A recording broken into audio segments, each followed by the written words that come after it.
Listo. Ok, bueno, acá me apareció algo a mí. No, ¿no?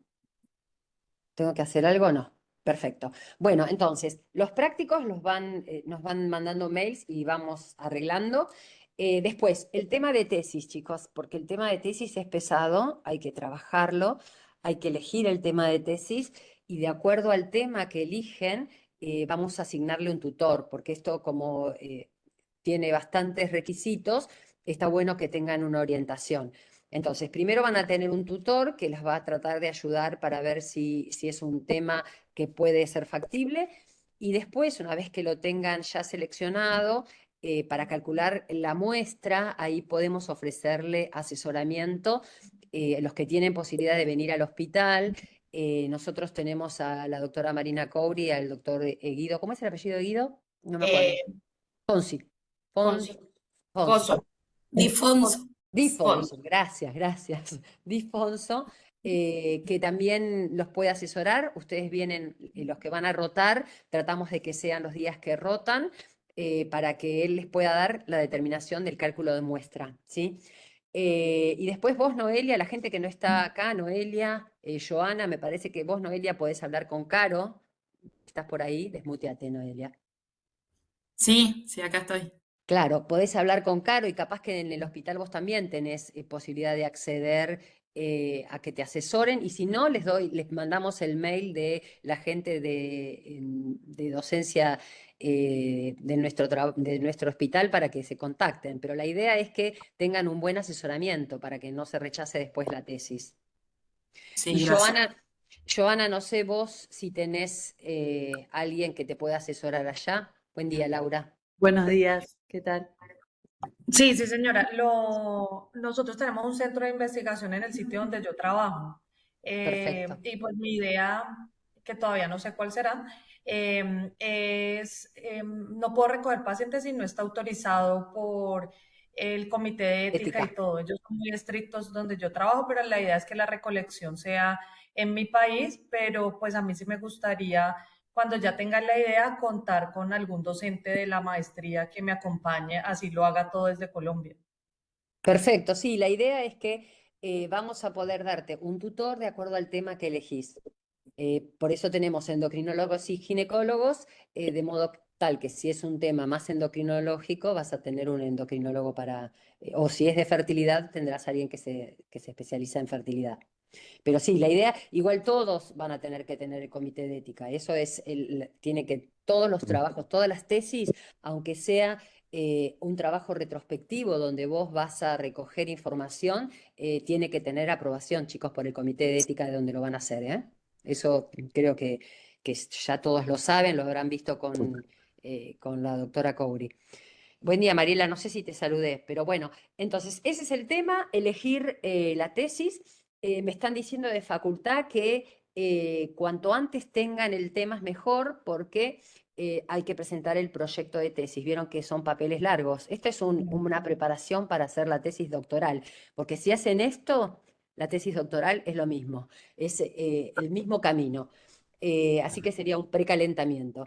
Dicen que como un deadline para la presentación del tema de tesis es para marzo del 26, es decir, marzo, mayo. Pero cuanto antes presenten el proyecto de tesis, mejor. Entonces, el proyecto lo aprueba la facultad y ya lo largan. ¿Por qué? Porque el tema es la recolección de los datos, ¿sí? Si son trabajos prospectivos, capaz que necesitan más de un año. Y también lo que nos informaron es que cuando terminamos la maestría, que será esto en mayo del 2027, si no alcanzaron con el N, con el cálculo muestral, y no quieren presentar, digamos, un resultado preliminar, entonces lo que pueden hacer es pedir una prórroga, ¿sí? Se hace una prórroga de un año más. Eso lo tienen que hacer a través de la facultad. Pero bueno, la idea es por eso los apuramos y les decimos que es importante que presenten el proyecto de tesis, sobre todo para empezar con este tema que es medio arduo, ¿no? Y después, bueno, también me anoté esto de que podemos darles asesoría en el Hospital de Clínicas. Bueno, manden el certificado a los que están eximidos, acuérdense, a Natalia, para saber que no van a hacer el práctico. Y también me están diciendo que de ahora en más, para ver los módulos, vieron que tenían que pasar por la facultad, pero la facultad tarda en ver quiénes pagaron o no pagaron. Entonces, lo que quedamos es que Natalia recibe el yo pagué, como están haciendo, como hicieron en este módulo. Vieron que ustedes le informan a Natalia y así Natalia los habilita, porque si no, nos encontramos con que tarda la facultad en darnos el ok del pago y entonces ustedes tardan en ver el módulo. ¿Está claro eso? Sí. Preguntas. Este es el momento para preguntar. Sí, dale, Silvina, desmuteate. ¿Hay alguna posibilidad de recibir en un PDF las clases? ¿Hay alguna posibilidad? Por los gráficos.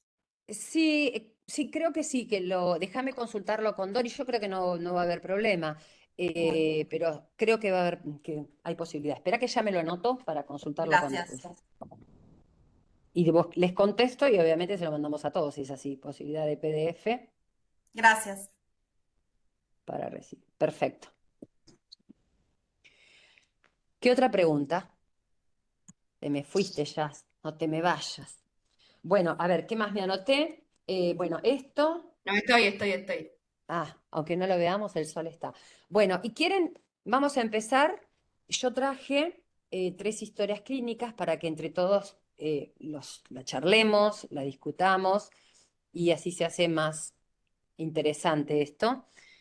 Compartir, voy a compartir pantalla. Aquí.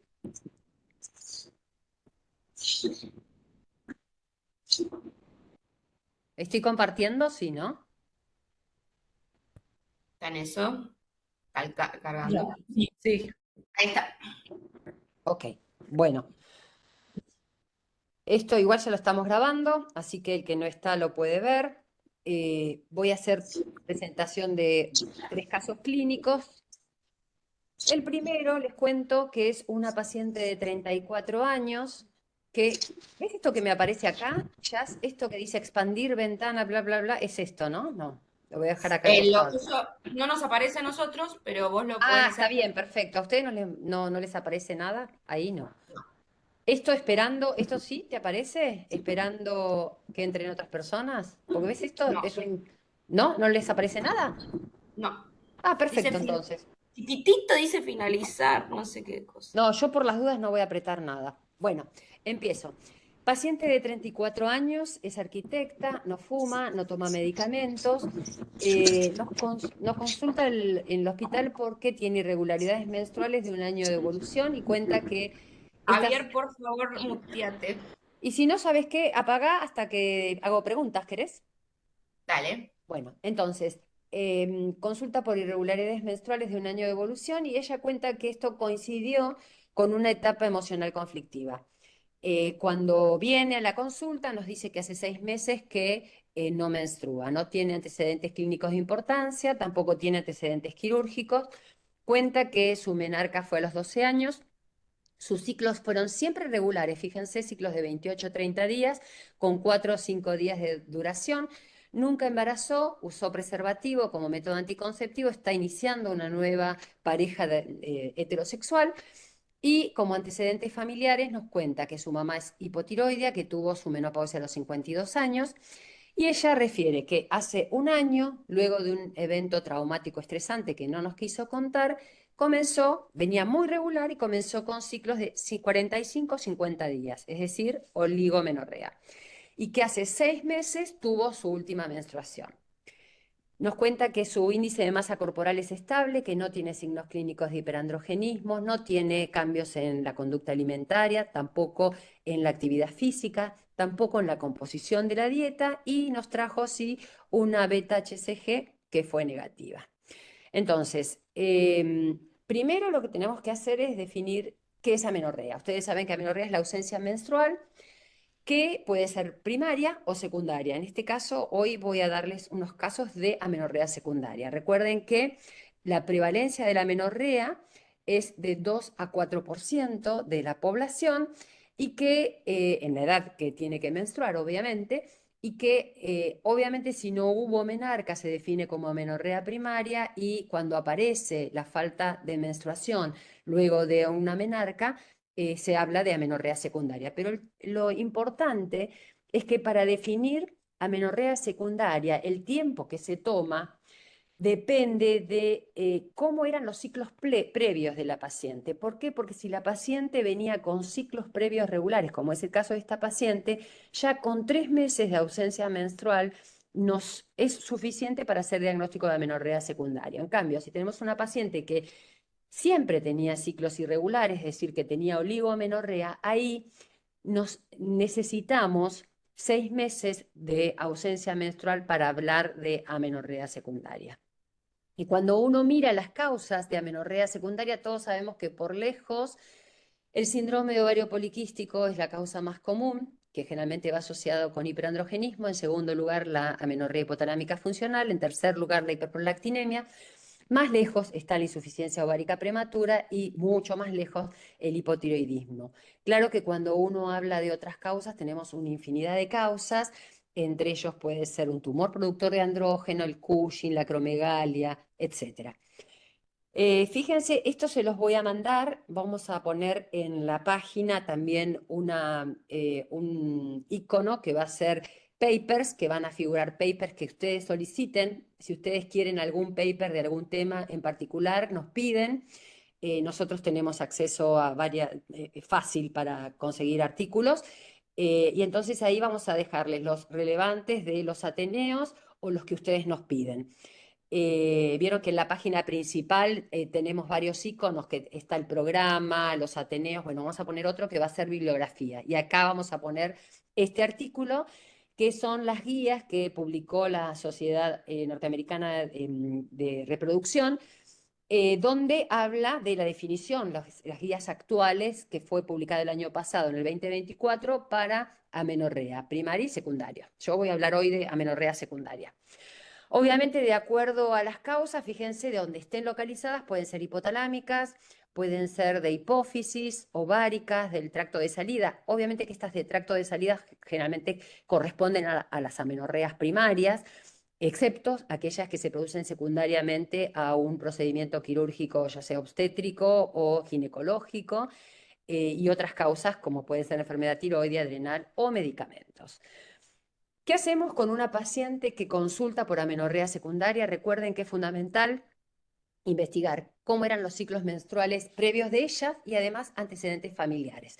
Y en los antecedentes familiares, ¿qué es lo que nos importa? Recabar cómo eran los ciclos menstruales de la mamá, de las hermanas, si tiene hermanas más grandes, cuál fue la edad de la menopausia de la mamá, de las hermanas más grandes o incluso de las mujeres de la familia.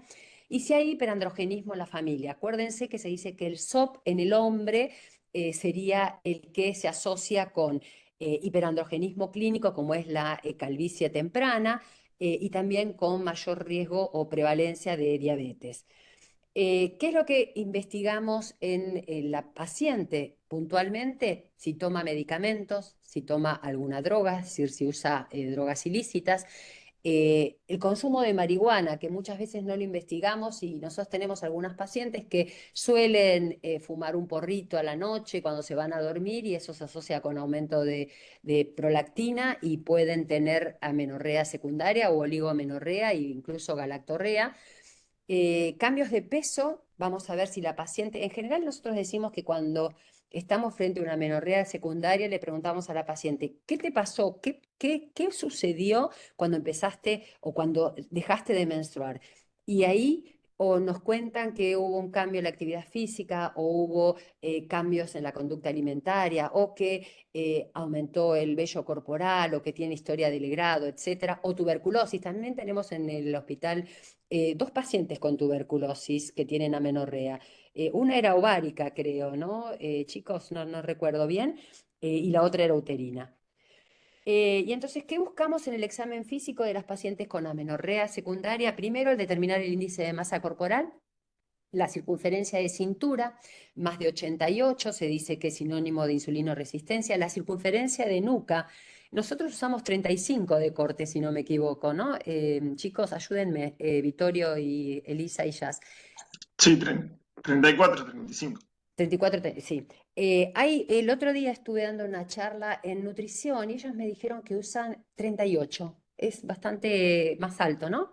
Yo dije, me parece que nosotros usamos 35. Bueno, la presencia de acantosis nigricans, ¿por qué es esto? Porque se sabe que si tenemos circunferencia de nuca aumentada, lo mismo que circunferencia de cintura, está hablando de un depósito ectópico de la grasa corporal, que es la grasa deleteria, ¿no? La presencia de acantosis nigricans, la hipertensión arterial, si la paciente tiene presión alta, o al contrario, si tiene hipotensión o hipotensión ortostática. Buscamos si tiene bocio, exoftalmos, la presencia de galactorrea, la presencia de hirsutismo, que lo más común es valorarlo por el score de Ferriman y Galway modificado, que es el que utilizamos en general en casi todos los lugares. Si tiene acné, la importancia y el impacto de este acné, si es un acné severo. Si tiene alopecia, qué tipo de alopecia tiene y obviamente si presenta signos de virilización. Siempre en el interrogatorio, y esto me gustó que está bueno en esta guía nueva, tenemos que preguntar qué medicación toma la paciente. ¿Por qué? Porque muchas veces nos pasa que viene la paciente y que no nos dice que está tomando anticonceptivos. ¿No les pasa a ustedes que terminan de hacer el interrogatorio, dicen qué pasa, que está sin menstrual y resulta que está tomando un anticonceptivo que tiene predominio progestacional y obviamente le da menorrea? Así que es muy importante investigar. Si toma antipsicóticos y antiepilépticos, esto por el riesgo de hiperprolactinemia, quimioterapia por el riesgo de insuficiencia ovárica prematura, como les decía, las hormonas esteroides porque pueden dar atrofia endometrial, obviamente los análogos GnRH porque dan un hipogonadismo central y obviamente las drogas de abuso. Volvemos a nuestra paciente. Entonces, paciente de 34 años, dijimos que tenía un índice de masa corporal de 23, no tiene signos de hiperandrogenismo, no tiene cambios en la alimentación, en la actividad física y trae beta HCG negativa. Entonces, ¿qué estudios les solicita? Yo les voy a dar 4 opciones y aquí es para que charlemos y entonces para que me digan y participemos todos. ¿Cuál de todos estos que se desactiven todos? Así empezamos a trabajar todos.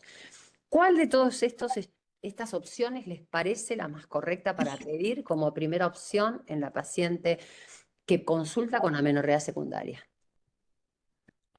¿La 3? La 3. La 3. La 3.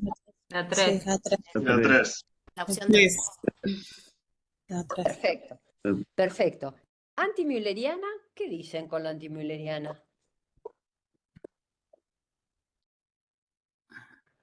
La baja reserva ovárica, pero no nos va a decir, nos puede inducir si tiene una baja reserva ovárica, pero no nos da la causa. Exactamente. La causa de somenorrea secundaria puede ser la prolactina, el hipertiroidismo, está todo ahí pedido. Se lo pediría en instancia preguntándole si tiene deseo de ser madre. Espera, voy a detener un poquito esto, así les veo la cara. Así les veo la cara. Siempre, a ver, ¿siempre se lo van a pedir como segunda instancia? ¿O cuándo le pedimos la hormona antimülleriana? No, dependiendo cómo está la FSH y el estradiol, y también preguntándole a la paciente si tiene deseo. Claro, exactamente. Si viene una paciente, porque está recién iniciando una relación con su pareja y tiene No, 34 años, entonces bueno, hay que estar atenta, pero después de descartarle encontrar la causa de la menorrea secundaria.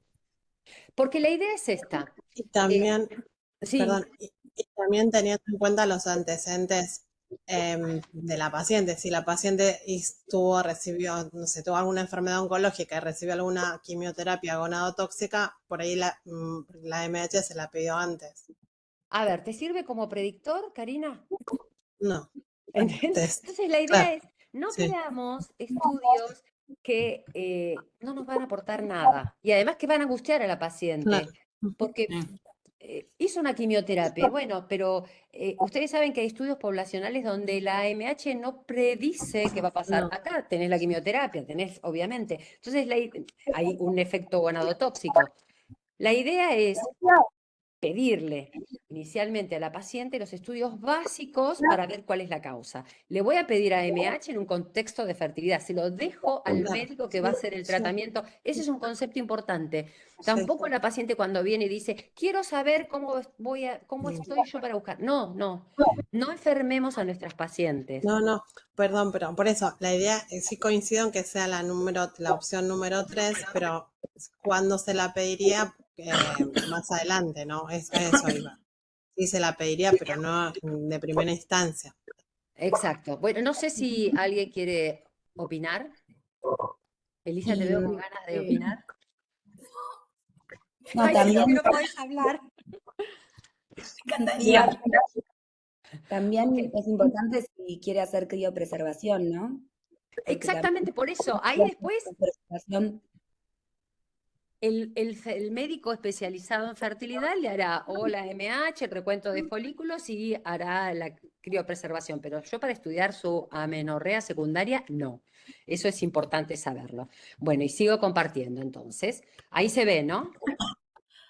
Entonces, claro que la opción, la ecografía transvaginal tampoco, obviamente, porque ¿qué es lo que me va? Yo ya sé que tiene útero la paciente, ¿sí? Entonces, ¿qué es lo que me interesa? ¿Qué voy a buscar en la ecografía transvaginal? Nada, que me aporte nada. Y entonces, ¿por qué? Porque el algoritmo de estudio de la amenorrea secundaria es, luego de descartar embarazo en mujeres sexualmente activas, ¿qué vamos a pedir? La TSH, la prolactina, la FSH. En las guías, si ustedes recuerdan, las guías anteriores de la Sociedad Americana de Medicina Reproductiva de Amenorrea, solamente decían TSH, prolactina, FSH. ¿Se acuerdan? Como que esas eran las determinaciones básicas. Pero ahora agrega LH y estradiol. Entonces, ¿qué es lo que sabemos? Que es descartado el embarazo, si tengo una TSH alta, voy a hacer diagnóstico de hipotiroidismo. Si tengo una prolactina alta, voy a hacer diagnóstico de hiperprolactinemia. Si tengo una FSH alta, me permite hacer diagnóstico de insuficiencia ovárica prematura. Y en cambio, si tengo una FSH normal con TSH normal, prolactina normal, y sí, lamentablemente ahí tengo las causas más comunes de amenorrea secundaria, como son primero el SOP y en segundo lugar la amenorrea hipotalámica funcional.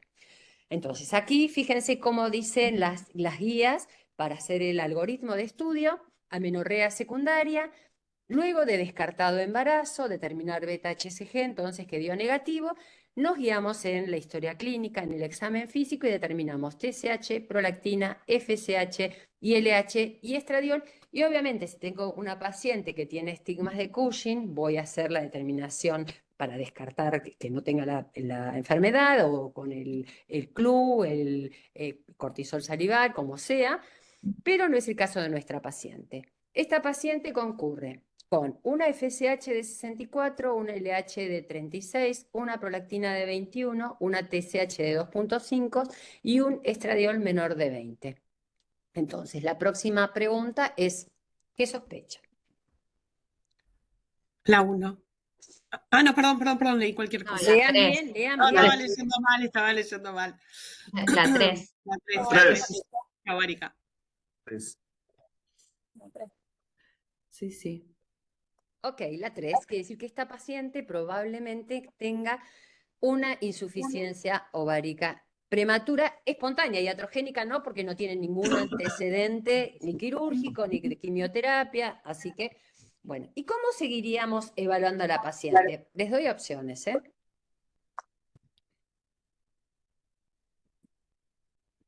Test de desafío de progesterona, ¿se acuerdan? Creo que ya hemos dicho, ¿no? Que el test de desafío de progesterona es administrar progesterona para ver si depriva y determinar nuevamente la FSH. 2, no necesito más estudios para hacer diagnóstico. Es tramposa esta pregunta, ¿eh? 3, le indicaría test de desafío y no solamente repetir la FSH, sino también el estradiol en fase folicular temprana. O repetiría la FSH al menos después de 4 semanas. ¿Escucho? Yo diría Yo iría por la 4. La 4. A la 4. no, Para hacer diagnóstico de IOP ya no necesitas otra FSH. claro, No necesitas hacer otra cosa. Ahora lo que hay que hacer es buscar la causa etiológica. Pero el Exacto. diagnóstico de IOP ya está. No necesitas otra FSH y el test de estímulo con progesterona no es indicación de No, estudio. con una FSH alcanzaría, con una FSH alta alcanzaría. Exactamente. Y les voy a contar por qué. Sí, escucho, chicos. Espere que voy a dejar de compartir, así nos miramos todos un poquito. Perdón, yo tengo el concepto de que hay que repetirla, al menos a las 4 ¿Dónde estás? semanas. ¿Quién? Juana. Eso cambió hace muy poquito. Ah, Juana, muy bien, Juana. Por eso te dije que es tramposa. Sí, porque yo quería que metan la pata, porque cambió hace poco. Ahí Vittorio, claro. Ahora, otro. Claro. Nosotros voy a- hacemos Pero trampas también. Esperen que ya les voy a mostrar. Voy a ¿Hace mandar poquito? dos. ¿Hace cuánto? Octubre del año pasado. No. Nosotros leemos, viste, somos unos morfones de artículos. Voy a mandar entonces las guías de amenorrea y voy a mandar esto que ahora se los voy a mostrar, la nueva revisión de IOP. Bueno, muy bien. Y que el corte Justamente- también bajó, porque el otro día una chica en la sección me preguntó si el corte era 40 de FSH y no. También, Exacto. eso es mucho más viejo todavía. Exactamente, bueno, vieron que soy tramposa, entonces, claro, lo hice a propósito, ¿no? Entonces, Y una consulta. claro, ¿Existen a veces situaciones como intraciclo en la misma persona donde hay ciertas fluctuaciones, donde uno vuelve a repetir y nos encontramos con valores que cambian? Entiendo que con una determinación así tan clara y con toda la clínica es soberana, pero bueno, así todo, con esta guía nueva, uno no lo repite. a menos que tengas dudas, ¿sí? Que fue un hallazgo, que lo pediste de casualidad, ahí sí, es la única indicación. Ahora igual te muestro, Laura. Porque no fue tomado en condiciones óptimas. Claro, pero si no, no es necesario. Eso es lo que cambió. ¿Por qué? Porque la idea es hacer cuanto antes, como decía Vittorio, cuanto antes hagamos el diagnóstico mejor para que la paciente no esté, porque estas pacientes son generalmente hipoestrogénicas. Y vos sabés que cuando tienen más de 6 meses de hipoestrogenismo, se deteriora la masa ósea. Por lo tanto, y en general son pacientes que vienen boyando por consultorio en consultorio y nadie les dio tratamiento hormonal. Nosotros tratamos de que ya venga y ese mismo día se vaya con la terapia hormonal, ¿sí? Entonces, sí, obvio, para eso está. Cuando al inicio, digamos, que se presentó la paciente, ¿el primer laboratorio se lo sacamos? No te escucho bien. ¿Cómo? ¿Es necesario hacer de privar? No es necesario hacer de privar. ¿A eso me estás preguntando, Claro, Agostina? Claro, No. para el primer laboratorio. No, de ninguna manera. No. Y sobre todo cuando te viene, escúchame, Agostina, muy buena tu pregunta, porque sobre todo cuando te viene con 6 meses de amenorrea. Y si encima esa paciente es hipoestrogénica, vos le vas a hacer test de progesterona y no va a deprivar. Entonces va a estar perdiendo 1 mes, 2 meses.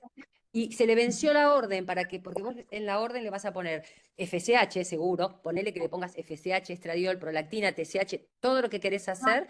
Cuando la paciente vaya al laboratorio a hacerlo, ya está vencido. Entonces va a volver.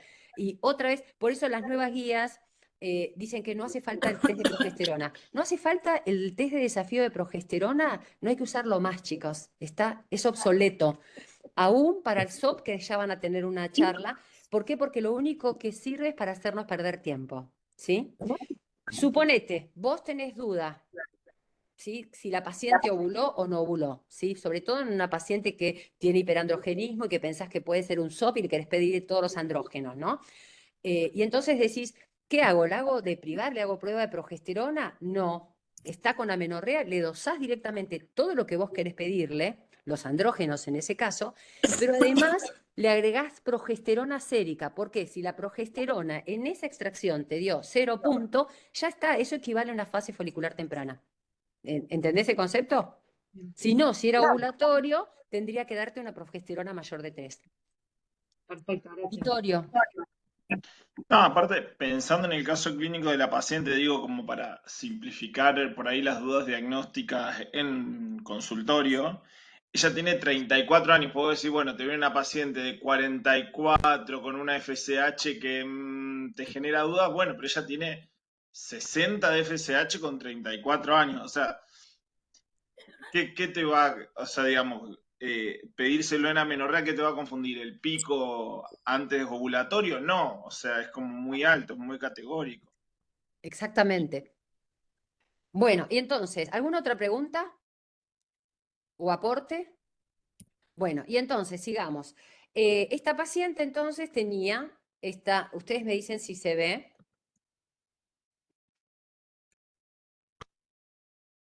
¿Se ve? Sí, sí, se ve. Ay, pero esperen porque me fui para atrás. Acá estamos, entonces, este era el valor de la paciente. Volvemos con la determinación. Fíjense, como decía Vittorio, 64 de FSH con un estradiol de menos de 20, así que si tuvieras un pico no tendrías ese estradiol tampoco, ¿no? Entonces, obviamente pensamos que es una IOP, una IOP. Entonces, ¿cómo seguimos evaluando? Ahora les voy a contar lo que dice en la guía. Vittorio dijo, seguimos evaluando a la paciente. Les doy opciones. Ah, esto ya estaba. Entonces, antes se decía que, fíjense, las guías previas, decía, creo que eran del 2016 las guías antiguas, decían que la paciente tenía que tener oligomenorrea o amenorrea. ¿Me siguen? Quiere decir que tengo que tener ciclos de más, y todos entendemos que en endocrinología ginecológica oligomenorrea es más de 35 días entre el comienzo de una menstruación y el comienzo de la siguiente, ¿sí? Entonces, o amenorrea, que en esta paciente que tenía ciclos previos regulares es más de 3 meses sin menstruación. Y entonces los criterios anteriores decían TSH normal, prolactina normal y FSH. Como les decía, primero, como dijo Jazz, se decía 2 FSH mayores de 40. Claro, cuando la paciente tenía 2 FSH mayores de 40 ya tenía hipogonadismo hipergonadotrófico de hace rato. Por lo tanto, llegábamos tarde al diagnóstico. Después, otras guías decían, las guías británicas decían valores mayores de 30 y hasta que las guías de ESHRE, que son las que voy a mostrarles, decían mayor de 25. También, 2 determinaciones separadas por 4 semanas. Entonces, antes decíamos que una clara, obviamente, historia de remoción de los ovarios, amenorrea primaria o secundaria con oligo o amenorrea de 4 meses asociado a no síntomas y 2 FSHs separadas por 4 semanas, como dijeron ustedes, por R más de 30 o por las británicas más de 25 por R, perdón, y más de 30 por las británicas, ya eran diagnóstico de IO. ¿Qué pasó? Estas son las guías que se publicaron el año pasado, que se las voy a pasar, que dicen, hagamos el diagnóstico antes, ¿sí? ¿Y cómo hacemos el diagnóstico? Primero, en estas guías se dice que la prevalencia, ¿se acuerdan que siempre repetíamos que era el del 1%? 1 de cada 100 mujeres. Bueno, en esta guía se hizo con muchos expertos, se hicieron 40 preguntas, que fueron las preguntas que llevaron al desarrollo de la guía, de las cuales 36 se desarrollaron en base a evidencia científica, contestando preguntas pico, ¿sí? Y otras 4 se hicieron en base a evidencia científica, pero eran narrativas. ¿Qué se observó? Que la prevalencia era mucho más alta. Fíjense, no eran 1%, sino era un 3.5%. ¿Y cómo se hacía el diagnóstico? Mujeres que tenían la salpingoforectomía bilateral antes de los 40 años, la edad no cambió, quiere decir que esto es antes de los 40 años. Obviamente la presencia de amenorrea primaria o secundaria. Y fíjense, no dice oligomenorrea, dice ciclos irregulares. Vamos, bien, por suerte incorporamos a todas las pacientes. De 4 meses de evolución asociado a no síntomas. A síntomas quiere decir, si tiene sofocos o no, o transpiración o sequedad.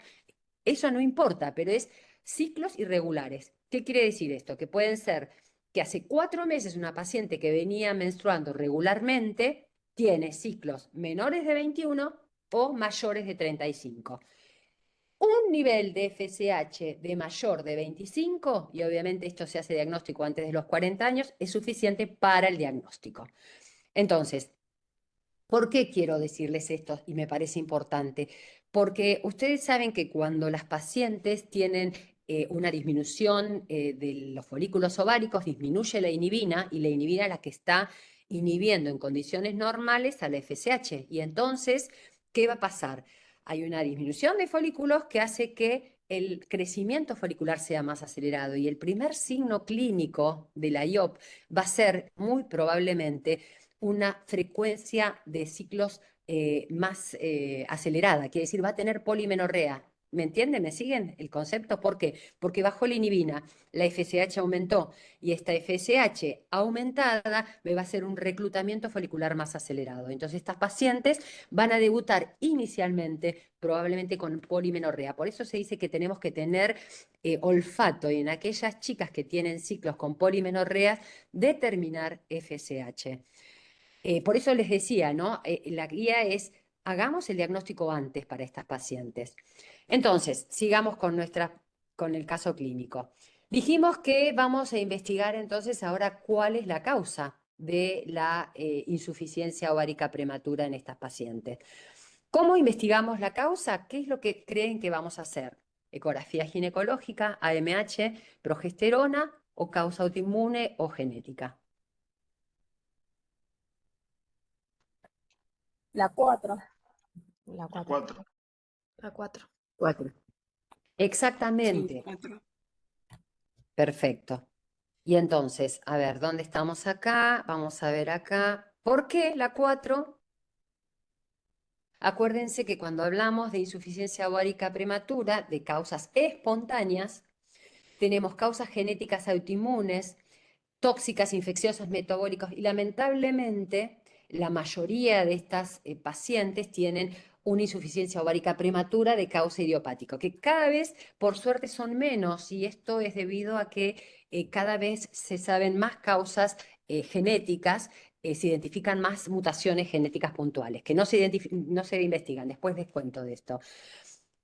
Acá quiero contarles algo muy importante que ustedes seguro escucharon, que parece que está vinculado al aumento de la prevalencia de IOP, de ese 1% a 3.5%, que es el estrés. De hecho, hay varios trabajos que han documentado en la época de la pandemia, cuando pasó esto del COVID, un aumento de la prevalencia de IOP, y también acá se vio en la época del corralito, hubo un aumento de la prevalencia de mujeres con insuficiencia ovárica prematura. ¿Por qué? Porque parece que el estrés, que esto es lo que conocemos clásicamente, ¿no? Que cuando se produce una situación de estrés, lo que aparece es un aumento de la liberación de catecolaminas por el locus coeruleus, que lo que va a hacer es aumentar esta secreción de CRH hipotalámica, que estimula el eje hipotálamo hipófiso adrenal con aumento de glucocorticoides. Y todos sabemos que este aumento de los glucocorticoides aumenta distintas neurotrofinas, aumenta citoquinas, y que todos estos componentes estimulados del eje hipotálamo hipófiso adrenal van a alterar el eje hipotálamo hipófiso ovárico.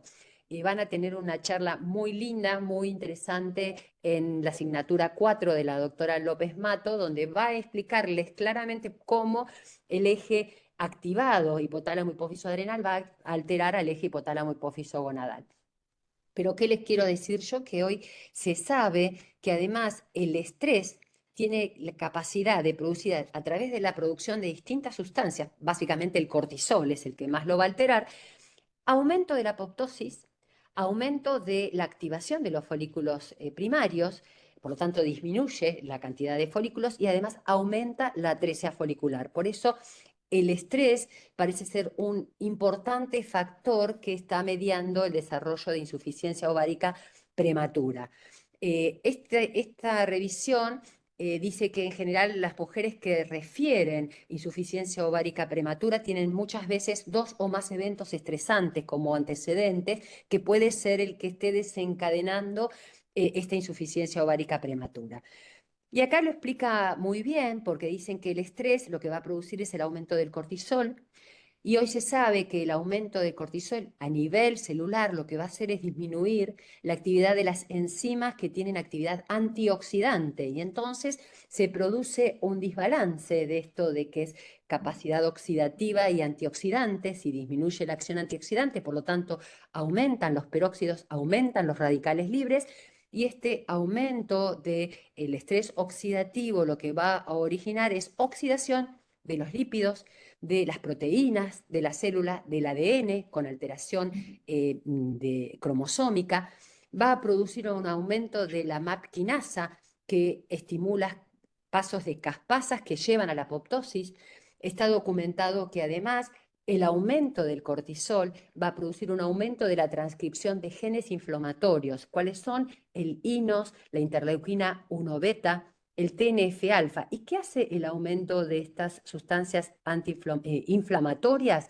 Van a alterar la producción de proteínas que forman parte del complejo Shelterin. Esto no lo conocía yo, les digo que lo leí y me enteré que este complejo Shelterin, que son proteínas que tienen como función actuar de tapones del telómero para que no se produzca el acortamiento, es decir, que tratan de que haya una correcta función de la telomerasa, de modo tal que si se alteran estas proteínas, se produce una disfunción de la telomerasa, se produce un acortamiento de los telómeros y esto va a originar una apoptosis celular. Pero además, otro de los procesos que se produce por el estrés es un aumento de factor de crecimiento neurotrófico, que lo que produce es esta activación de caminofosfatidinoinositol, trisquinasa, QT-mTOR, que ustedes saben que es el principal camino que estimula la activación de los folículos primarios. Por lo tanto, esto va a llevar a una disminución folicular, una apoptosis, y colabora entonces con la insuficiencia ovárica prematura. Hoy se sabe que estos mecanismos, que están estudiados en ratas, obviamente, son los que llevan al desarrollo de la insuficiencia ovárica prematura cuando a estas ratitas se las somete a estrés. Fíjense que también aumenta esta profilina 1, que tiene que ver con la citoarquitectura del tejido, porque lo que hacen es estimular la fibrosis y entonces disminuyen el aporte de nutrientes a la célula. Entonces, volvamos a nuestra paciente, ¿sí? Porque no sabemos cuál es la causa, pero sí sabemos que tiene una insuficiencia ovárica prematura. ¿Cómo hacemos para estudiar si es una causa genética o si es una causa autoinmune? A ver, ahí también es tramposa, perdón, soy muy tramposa. Elijo, le solicito anticuerpos antitiroideos, ATPO, ATG, ultrasensible, anticuerpos anti-21-hidroxilasa, o le pido anticuerpos ATPO, ATG ultrasensible, anticuerpos antiovario, anticuerpos anti-21-hidroxilasa, estoy hablando de la causa autoinmune, anticuerpos antitiroideos y anticuerpos para enfermedad celíaca. Los hago elegir. La La 1. 4, La 1, La pero 3. por ejemplo, la 1. Yo diría la Exacto. 3. Bueno, acá también, por eso les voy a pasar las nuevas guías. ¿Por qué? Porque antes hacíamos, las guías del 2016 decían anticuerpos antitiroideos y anticuerpos antiadrenal. ¿Qué dicen estas nuevas guías? ¿Vieron qué tramposa que soy? Estas nuevas guías dicen que los anticuerpos antitiroideos dan positivo en la mayoría de las mujeres, por lo cual no tiene sentido pedirlos. Entonces, ¿qué tenemos que pedir? ¿Qué nos interesa? Que esta paciente no haga una insuficiencia adrenal. Por lo tanto, lo que tenemos que pedir sí o sí es la presencia de anticuerpos antisuprarrenales. ¿Sí? ¿Anticuerpos antiovarios? No, primero, porque hay falsos positivos, porque si dan positivos son en el primer periodo de la insuficiencia ovárica prematura, porque no hay ensayos confiables para la determinación, por lo tanto no gastemos plata porque no tiene sentido pedirle anticuerpos antiovarios. Lo único que hay que pedir es anticuerpo antisuprarrenal. ¿Sí? ¿Alguna duda? ¿Pregunta? ¿Son de fácil acceso? O sea, Yo tengo una pregunta, doctora. laboratorio. Qué Ay, buena pregunta, me encanta. No, son carísimos. Más difícil. Claro, pero ¿qué pasa? Y además no le cubre, si vos tenés la paciente, en el hospital tenemos una lucha con eso, porque la realidad es que no todos los laboratorios lo hacen y si la paciente no tiene cobertura médica no puede acceder. Y si tiene cobertura médica, le tenés que hacer un resumen de historia clínica donde lo justifica. Entonces, ¿qué haces? A veces lo que hacemos es pedir cortisol. Bueno, ustedes saben que para hipofunción es cortisol sérico, ¿no? Entonces, cortisol, y además, obviamente esto se justifica si la paciente tiene síntomas. Pero no, y tampoco anticuerpos, tampoco se pide anticuerpos anticeliaquía. Nosotros, imagínense, en el hospital de clínicas tenemos anticuerpos para lo que se les ocurra, porque tenemos muchas pacientes con enfermedades autoinmunes, por lo cual, ¿pedimos anticuerpos de celiaquía? No, solo si la paciente tiene algún síntoma o algo que haga sospechar. ¿Pedimos anticuerpos para lupus? No, solamente eso se lo vamos a mandar al reumatólogo o al especialista para que lo solicite si es que tiene alguna duda, ¿sí? Pero bueno, pueden preguntar y pueden acotar también, chicos, Por en su ahí, si no tiene experiencia. acceso a los 21 hidroxilasas, se puede pedir un cortisol. Exacto, cortisol sérico. Vos sos endocrinóloga, ¿no, Mariela? Sí. Ok, acá Entonces, tenemos varios. es difícil el acceso. Claro. Entonces, de ahí pedimos el cortisol y bueno, le explicas a la paciente algunos síntomas para que esté alerta de que ese Exacto. cortisol sea normal. Igualmente, Y hay perdón, una ¿puedo pregunta. aportar algo Por supuesto. sobre la insuficiencia suprarrenal? Que muchas veces la instalación cuando es autoinmune es muy lenta y lo mismo la detección de anticuerpos. Entonces, por ahí tiene el IOP, no sé, lo diagnosticaba a los 35 y hace la insuficiencia suprarrenal 2 o 3 años después. Entonces, siempre vas a estar viendo la clínica. Te quiero decir, por ahí al diagnóstico vos pedís el anticuerpo y está negativo, y quizá después la insuficiencia suprarrenal la hace después. O sea, no todo se va a dar en el mismo momento. Me Y le spoileaste una volvés, charla. y le volvés a Disculpa. pedir el cortisol o los anticuerpos más adelante. Una determinación está bien, hay que hacer como un seguimiento. No, teóricamente ahora te voy a mostrar lo que dicen las guías. Dicen que tenés que determinarlo una sola vez y si tiene algún síntoma, entonces ahí sí lo volvés a Le das investigarlo. pautas de alarma para que esté atenta, si aparecen algún síntoma y ahí te consulte. Claro, le Pero decís no las pautas de alarma.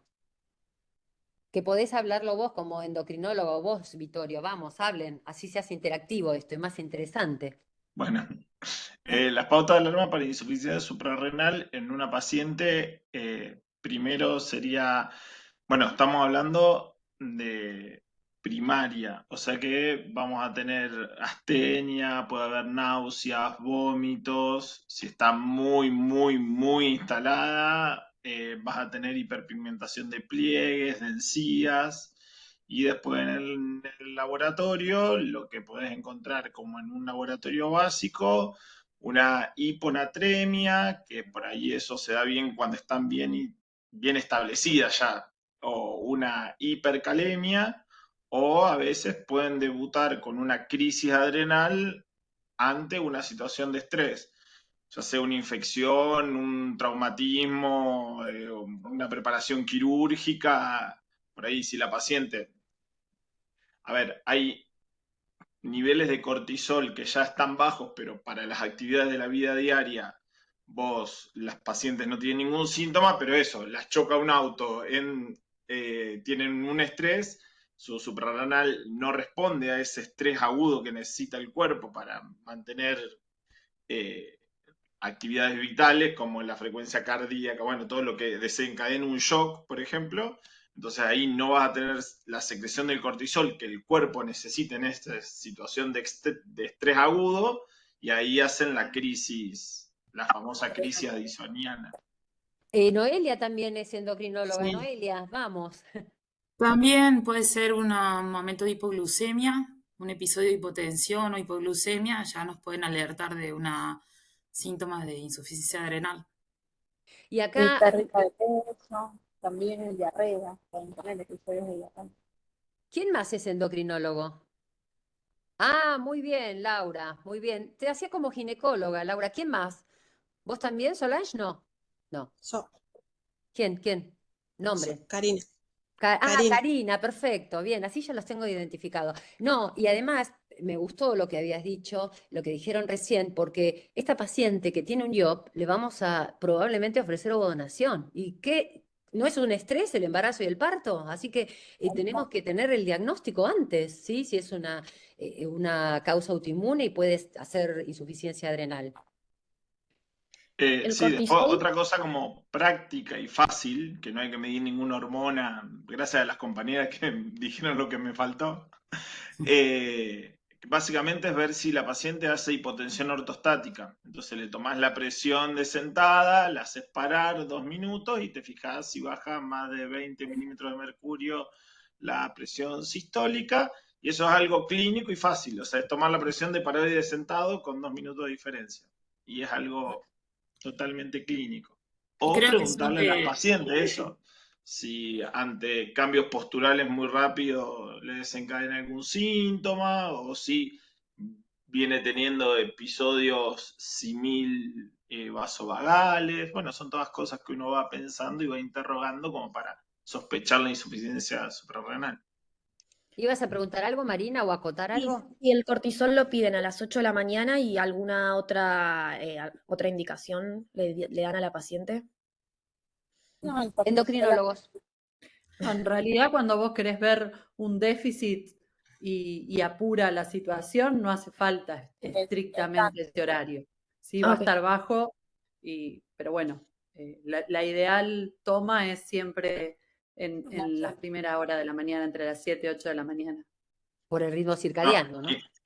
Incluso si vos estás pensando en una crisis, una paciente que apura, las guías te dicen, tratá a la paciente, no te importa el diagnóstico, y después la estudiarás después. O sea, si la sospecha es muy clara, o sea, ni siquiera, hasta algunas guías dicen, no le saques sangre al paciente, tratalo, dale el bolo de hidrocortisona a todo lo que se hace en una insuficiencia suprarrenal, y después la estudiás, o lo estudiás, bueno.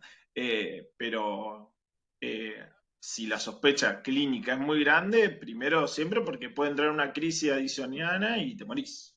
Sí, Igual, Marina, nadie vos la sos sospecha. ginecóloga, ¿verdad? Sí. Entonces nosotros se la mandamos a ellos, que ellos se Claro, arreglen. a la guardia, sí. Claro. De todas Yo maneras, no le voy a dar ningún bolo, Vittorio, te lo dejo a vos, o a ustedes, chicos. Bueno, de todas maneras, en estos pacientes que por ahí consultan ambulatoriamente, digamos, que vos te comentas tú un episodio como símil hipoglucemia o tienen episodio de hipotensión, bueno, que no aparenta una crisis, digamos, que vienen por consultorio, si le medimos el cortisol 8am, por ahí serviría. Que pedir un ionograma, una glucemia, ya nos va a dar esa información y quizás yo pido el STH que nos ayude a saber si... Pero bueno, en realidad con el cortisol uno hacemos el diagnóstico. ¿lo pedí siempre la CTH, Noelia, o no? No, siempre. Estoy en este contexto de lo ambulatorio, que por ahí sí, el diagnóstico es con el cortisol 8am, si ya da abajo ya está. Pero nos ayuda, porque por ahí también toman glucocorticoides y tenemos que descartar la otra causa frecuente de insuficiencia adrenal, que es por el consumo de glucocorticoides.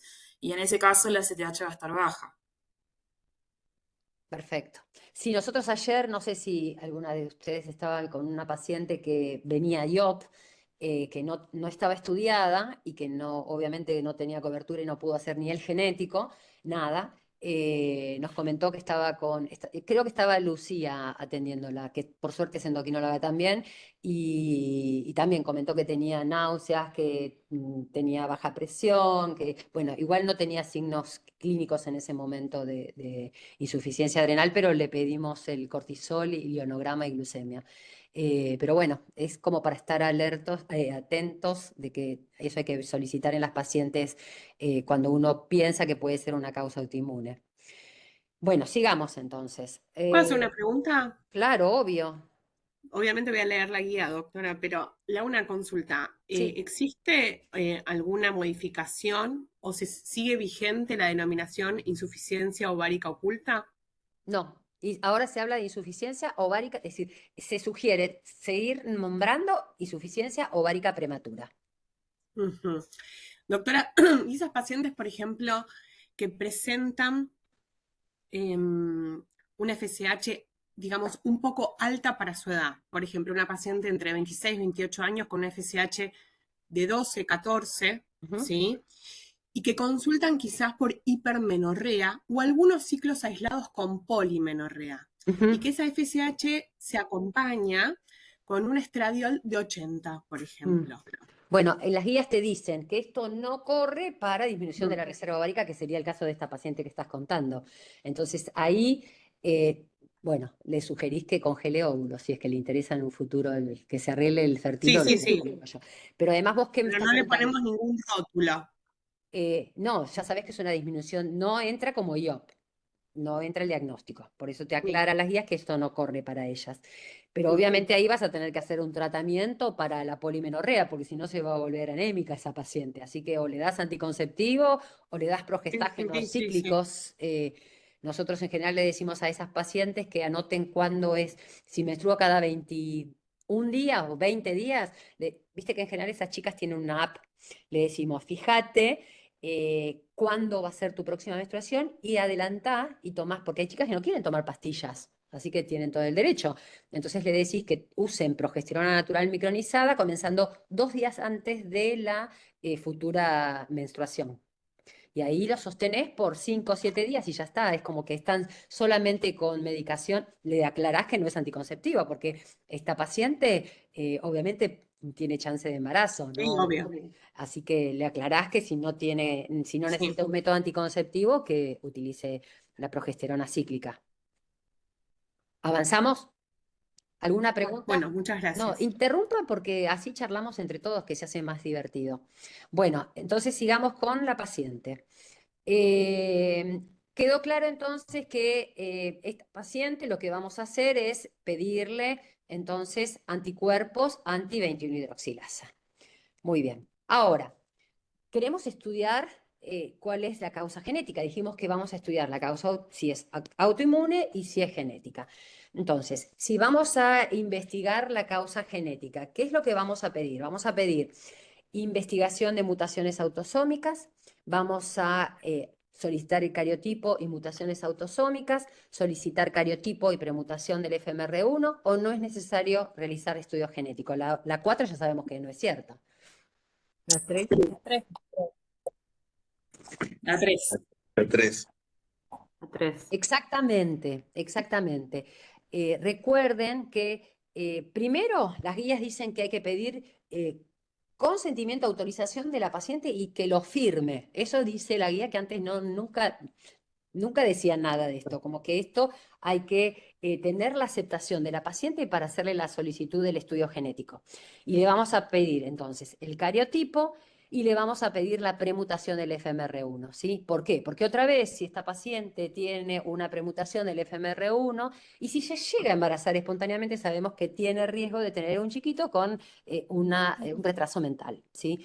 Y además también nos importa la familia. Otra cosa que dicen las guías es, antes se acuerdan que decía si la paciente tiene menos de 30 años. Las guías dicen que no importa la edad, a toda paciente con insuficiencia ovárica prematura le tenemos que hacer estudio genético y de premutación. Y también, ustedes me van a decir, ¿y si la paciente no tiene deseos de fertilidad?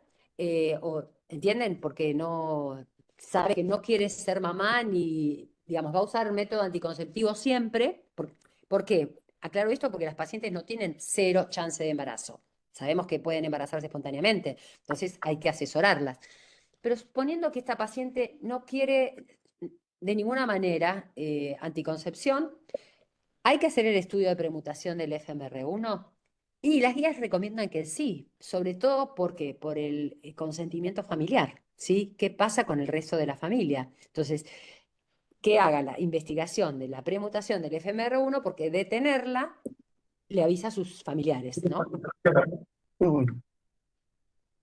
¿Alguna duda? ¿Alguien que quiera acotar algo?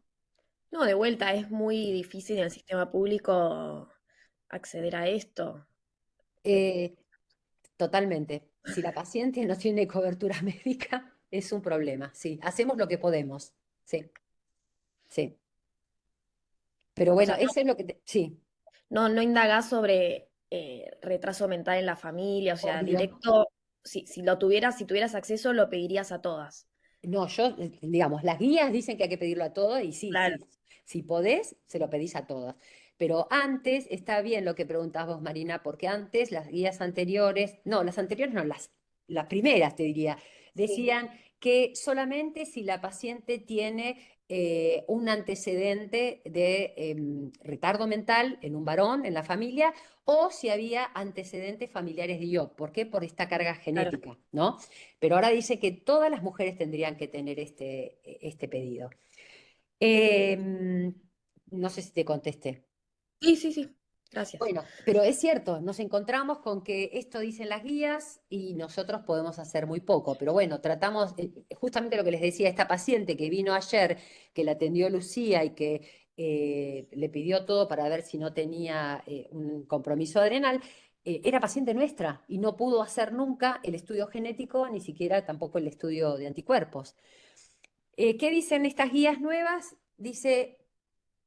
lo mismo que la guía del 16, entonces el estudio genético quedó el cariotipo.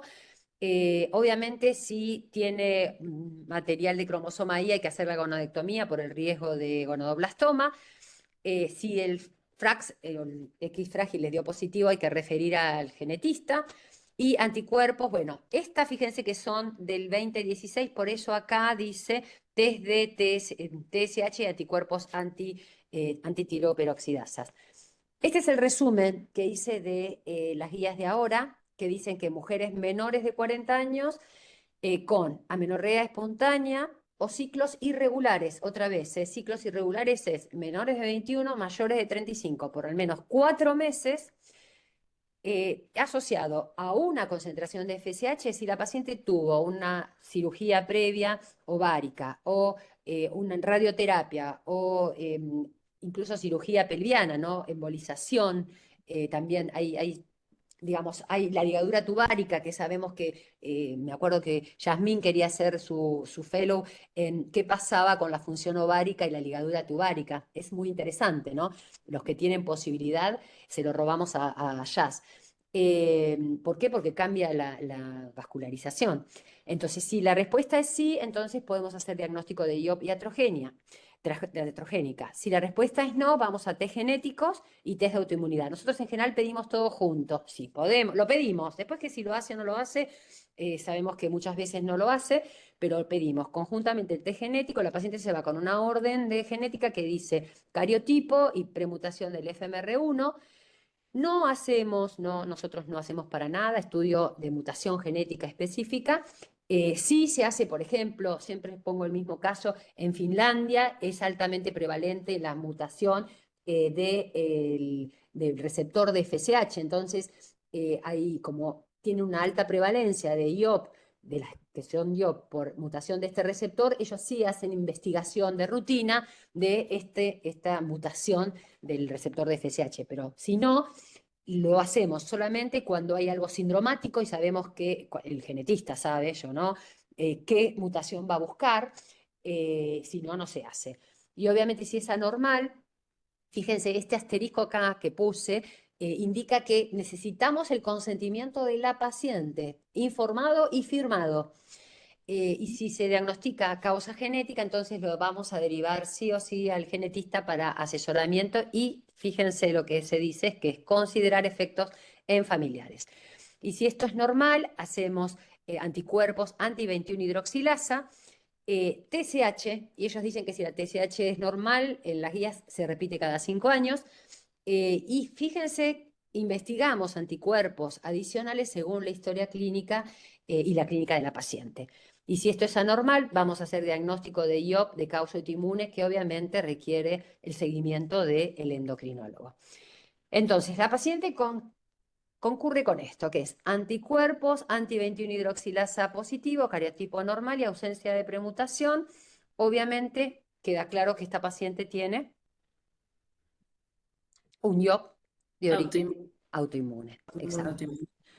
Y entonces, cuando hablamos de autoinmune, que esto ya me lo spoileó Vittorio, acuérdense que tenemos riesgo, el principal riesgo es la insuficiencia adrenal, que en general, como dice Vittorio, lo hacen y lo hacen muchos años después de que se diagnostica el IOP.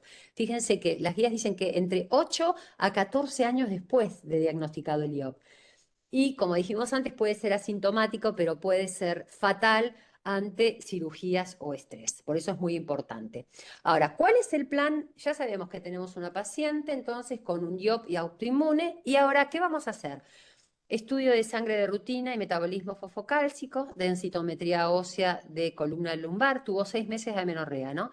Derivación al endocrinólogo para valoración del eje adrenal y todas son correctas. Todas. Sí, todas. Todas son correctas y la principal es mandémosela al endocrinólogo para que la Claro, siga. porque la densito también y todo lo que es el fosfocalcio también lo puede ver el endocrinólogo, entonces. Y el que mejor ve fosfocalcio es el endocrinólogo. Exacto, me encantó esa acotación ya. Será que a mí no me gusta hueso, chicos, así que ya saben en el Y servicio nosotros no que- vemos hueso, claro. Yo mando todo, fuera, fuera, fuera. La realidad es que sí, le pedimos la densitometría, pero está bueno que acá el endocrinólogo sea su médico de cabecera, ¿no? Que nos ayude en este contexto. Acuérdense que la paciente tiene que recibir un adecuado suplemento de calcio, de vitamina D, ¿sí? Para prevenir el deterioro de la masa ósea y ya tuvo 6 meses previos de un hipoestrogenismo.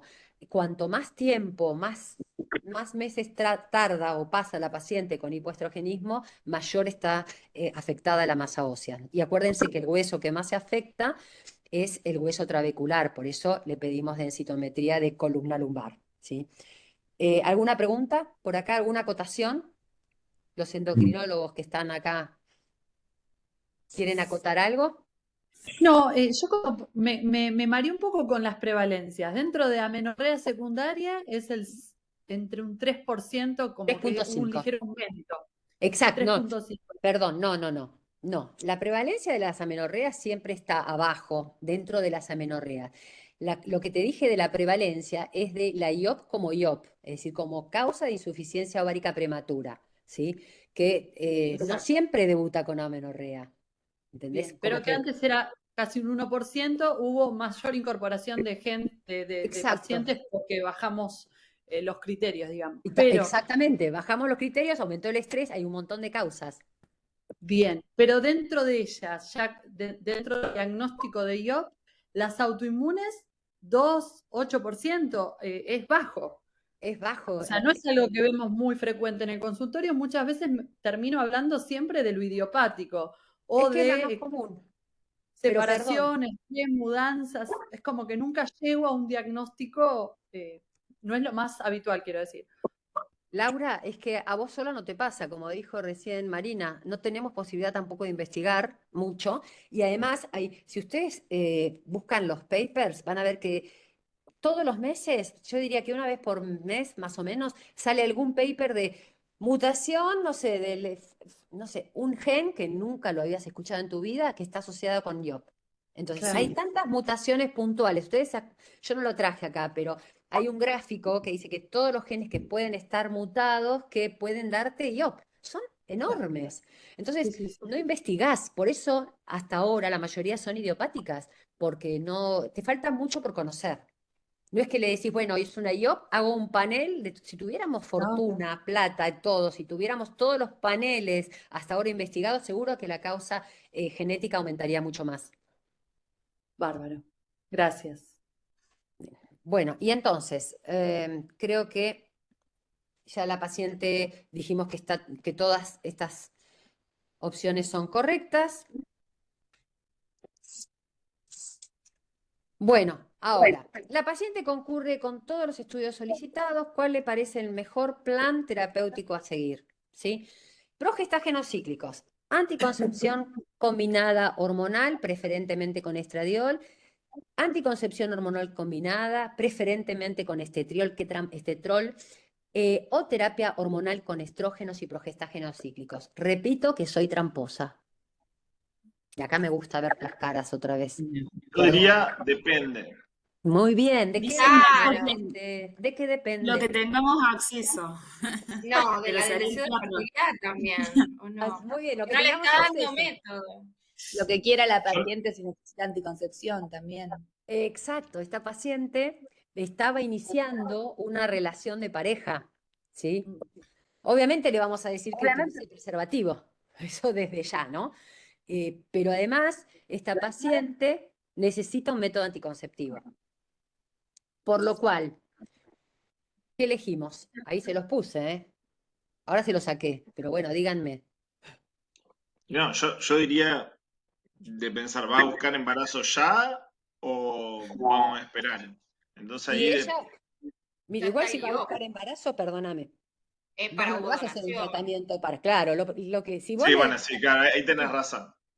si va a buscar embarazo, va a ir a un centro de fertilidad y ahí no le van a hacer ningún tratamiento, ni dar corticoides, ni le dan, ¿se acuerdan que en algún momento se daba estrógeno equino conjugado para bajar la FSH y cuando estaba la FSH baja se le daba hiperestimulación? Bueno, se vio que los resultados, dando corticoides alta dosis, lo que sea, los resultados son igual que si no fuera el centro de fertilidad, 5 a 10 menos de 5% de embarazo, tasa de embarazo espontánea. ¿Sí? Por eso siempre decimos que si esta paciente no busca embarazo, tiene que cuidarse. Quiere decir que si busca embarazo, se lo mandamos al médico de fertilidad que le va a decir, bienvenida a la sala de ovodonación. Claro. ¿Sí? No busca embarazo. Orales combinado con estradiol. Combinados con estradiol. ¿Y por qué no con estetrol?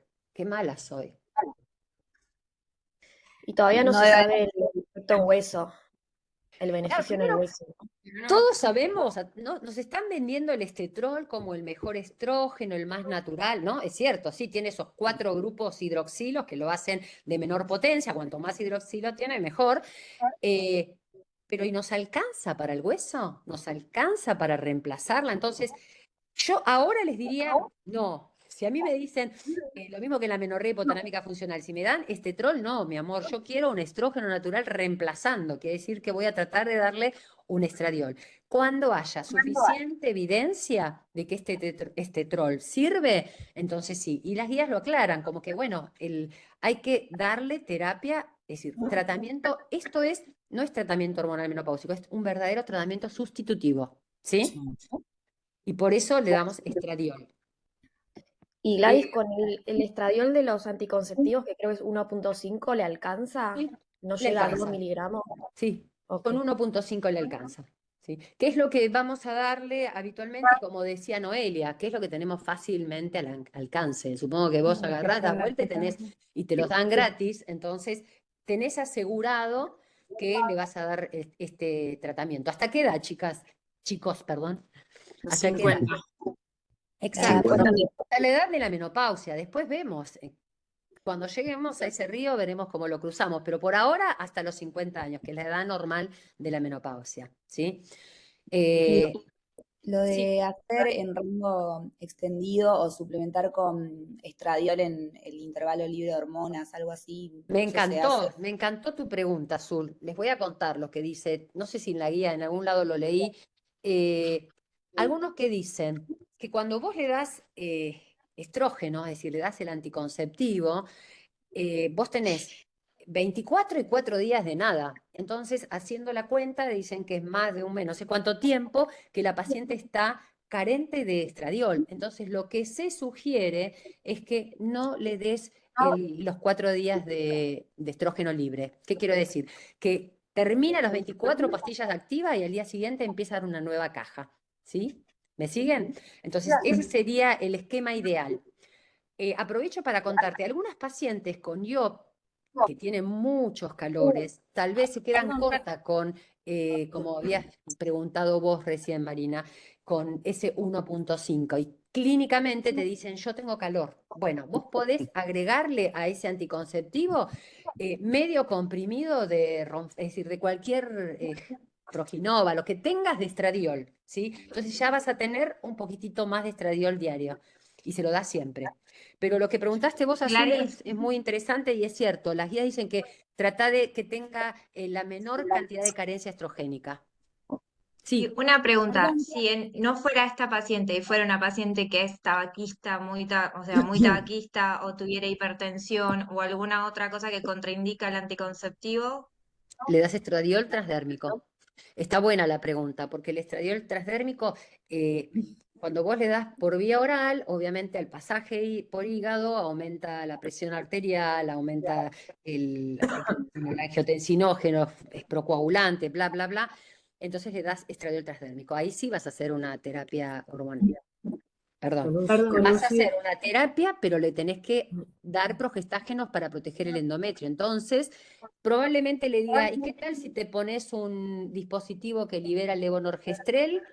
Sí, entonces localmente ya tenés asegurado que el endometrio no se enferme y le das estradiol transdérmico. ¿Por qué? Porque el estradiol cuando pasa, atraviesa por la piel, llega a sangre como estradiol, como si fuera su estrógeno producido por el ovario. No sé si soy clara. Sí. ¿Contesté, perfecto. Rosario? Sí, perfecto. Sí, porque te pasa mucho que por ahí la paciente tiene contraindicaciones para el anticonceptivo y ofreces Exacto. eso entonces. Claro, entonces la paciente necesita sí o sí el reemplazo. Y cuando hablas de, sí, No, perdón. ¿Me podés repetir lo de los anticonceptivos de darle, que empiece una cosa y termine otra? ¿Por qué sería? ¿a quién hablas? Por saber que no puedo. Mariela, perdón. Ah, Mariela, ¿qué querías que repita? Perdón. Justo me levanté. Para lo que dijiste que están impuestos técnicos, entonces le das una caja. Ah, sí, lo que preguntó Azul. Muy bien, claro. Lo que dicen las guías es que para que no tengas, cuando vos le das el anticonceptivo, tenés 24 días con estradiol y 4 días con nada. Entonces, esa paciente está carente de estrógenos esos 4 días. Entonces, lo que te sugieren es que terminás los 24 días y al día siguiente empezás una nueva caja. Es decir, que estás continuamente, no te depriva probablemente, puede ser que tenga un spotting. Vos avisale. Lo importante es que le avises a la paciente que está protegida para el embarazo, que puede no menstruar o tener un spotting, pero que todo eso no tiene ningún riesgo para ella. Lo importante es avisarle a la paciente, porque si no le avisas, dice, ¡ay, pero yo no menstruo! Sí, bueno, estas pastillas tienen más progestágenos que estrógenos en general, y entonces por eso la mayoría te atrofian el endometrio. ¿Y eso se lo das siempre o cuánto tiempo? Siempre, hasta los 50 años, siempre. Así que no hagan la deprivación, digamos, los placebos. Exactamente. Y otra Y le vas a atrofiar el endometrio, así que te va a hacer algún spotting alguna vez.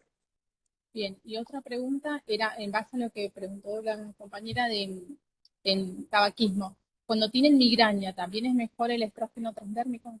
Migrañas con aura, que sería otra contraindicación, porque una cosa es la contraindicación de los contraceptivos, ¿sí? De lo que es anticoncepción hormonal. ¿Sí? Y otra cosa es que no pasa con el estradiol transdérmico que vos das que no es anticonceptivo. No sé si me seguís. Por eso ahí, o le das también el otro día no sé con quién hablaba, no sé si con Jazz o con una de las chicas del hospital, que decíamos, nosotros tenemos, por ejemplo, lo que tenemos en el hospital es la drospirenona o el desogestrel, y ya eso te actúa como anticonceptivo. Bueno, pero tenés que agregarle estrógeno, porque esta paciente necesita estrógeno. El estrógeno se lo da. Me llegó una paciente con insuficiencia ovárica precoz y el ginecólogo le había dado solo la Drospic. ¿Por qué? Porque tenía la migraña. Entonces, no, pero ¿para qué le das? Digamos, está bien, se la das como anticonceptivos, pero hay que darle, además, no le estás haciendo el tratamiento, claro, terapia protector. Bien. ¿Sigo? ¿Alguna otra pregunta o acotación? Bueno. Doctora. Sí. Usted dijo que si estaba con anticonceptivos, como por ejemplo estradiol de 1.5, ¿no? Con algún progestágeno asociado, y si aún sentía síntomas carenciales, le podíamos dar, por ejemplo, Proginova, que es 2 miligramos, ¿no? Estradiol. Exacto, sí, exacto. ¿Le damos un entero o la mitad? Nosotros le damos la mitad en general, mitad. Ah, perfecto. Y la paciente si quiere ponerse... Perdóname, aunque no lo partas por el medio no importa, porque vos se lo das, empezás a jugar porque no hay nada escrito en realidad, entonces le podés dar lunes, miércoles y viernes, la realidad es que mejore su calidad de vida y haces lo que mejor sea para la paciente. ¿Qué vas a preguntar también? Si le agrego un push, o sea, 0.75 de estradiol percutáneo, es lo divino, mejor todavía, lo que pasa es que es mucho más caro. Sí. En mi consultorio hago eso. También hago eso en las migrañas premenstruales, que saben que es por la caída de estrógeno. Pero bueno, eso es cuando tenés gente que tiene recursos para comprar el estradiol, y si no, le das vía oral. ¿Sí? Bueno. Una pregunta. Sí, claro. La paciente que dijeron recién que le das estradiol transdérmico por alguna contraindicación a los anticonceptivos combinados. Si no hay acceso al Mirena, se le podría dar Drospi 4 miligramos como anticonceptivo y protección endometrial y el gel de estrógenos. Exactamente, es lo que decíamos recién, que tuvimos una paciente, creo que estaba Jazz, que dijimos, bueno, le damos, ¿te acordás, Jazz? Sí, Que le me damos, acuerdo. o le dimos, dijimos, no me acuerdo si hasta no le dimos alguna que tiene desogestrel, como que, bueno, esto para anticoncepción y agrega algún estradiol. Pero la idea es darle estrógeno, porque lo que necesita es estrógeno. Sí. Obviamente necesita un método anticonceptivo, pero bueno, a veces no podemos todo junto. El mal menor, si no podemos elegir lo mejor. Bueno. Y una pregunta, Sí, estos claro. pacientes que por ahí con estradiol de 1.5, con el progestágeno no menstruan, por ahí quieren menstruar porque te dicen, no, yo quiero ciclar, quiero ver que menstruo. En ese caso, ¿qué nos conviene hacer? Y le agregás el estradiol. Si vos le agregás, acá generalmente no menstrua porque tiene más estrógeno, digamos, más progestágeno que estrógeno. Entonces, vos le estás dando, suponete que le das cualquiera, Miranda. ¿Vos le querés dar? Sí, o Digo un nombre Emiden, comercial total. Bueno, cualquiera, sí se me ocurre. Entonces, Sí. vos le das los 24 días, ¿sí? Y entonces después empieza con la otra caja. Lo que tendrías que hacer es agregarle los primeros 14 o 15 días medio comprimido de Proginova. Entonces, le estimulaste el endometrio y después, 14 días, vas haciendo la prueba, ¿entendés? La caída de estrógenos, porque vos estás cayendo. Aumentame el estrógeno para que Exacto. caiga después. Eso es, no Ok. sé si ustedes recuerdan el Trisequence, si alguno de ustedes son muy jóvenes todos. No, En algún no. momento acá había Trisequence que lo que hacía era la paciente, que es lo más bárbaro, no es anticonceptivo, porque tenía estradiol y no me acuerdo si tenía neta, pero tenía trifásico, por eso se llama tri. Entonces tenías el primer periodo que tenías estradiol, estradiol solo, después tenías la segunda fase con estradiol y progestágenos, y después siempre estradiol tenía la paciente, pero la caída de los estrógenos y la caída de ahí también sacabas el progestágenos, hacía que deprive, y deprivaba bastante. Acá la paciente va a tener una manchita nada más, porque siempre tiene el progestágeno asociado. Pero vos le agregás el estradiol los primeros días del ciclo, los últimos, nada, es decir, tiene solamente el estradiol y esa caída tendría que darte algún sangrado. Y si no le explicás y decís, mirá, es normal y bueno, de hecho nos pasa con las pacientes, con la mayoría de las pacientes que toman estas pastillas, ¿no les pasa a ustedes? Sí, la Drospi sola. Y le atrofia el endometrio. Bueno. Sí, perdón, con esto de que se les atrofia el endometrio y genera spotting, uno le puede agregar el transdérmico, el percutáneo, como para que no genere este spotting. Sí. Bien, para terminar de entenderlo. Lo que pasa es que vos terminás el percutáneo y ahí te puede deprivar, ¿entendés? Lo que da el sangrado son las caídas del estradiol. Ay, perdón, es mi arquitecto, ya lo estoy bloqueando. ¿Listo? Que me suena por acá, pero me va a llamar porque es insistente, me va a volver a llamar, así que ya voy a... Bueno, sigamos entonces. ¿Alguna pregunta más, chicos? Eso estábamos en las causas.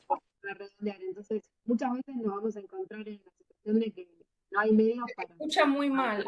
Sí, habla más fuerte.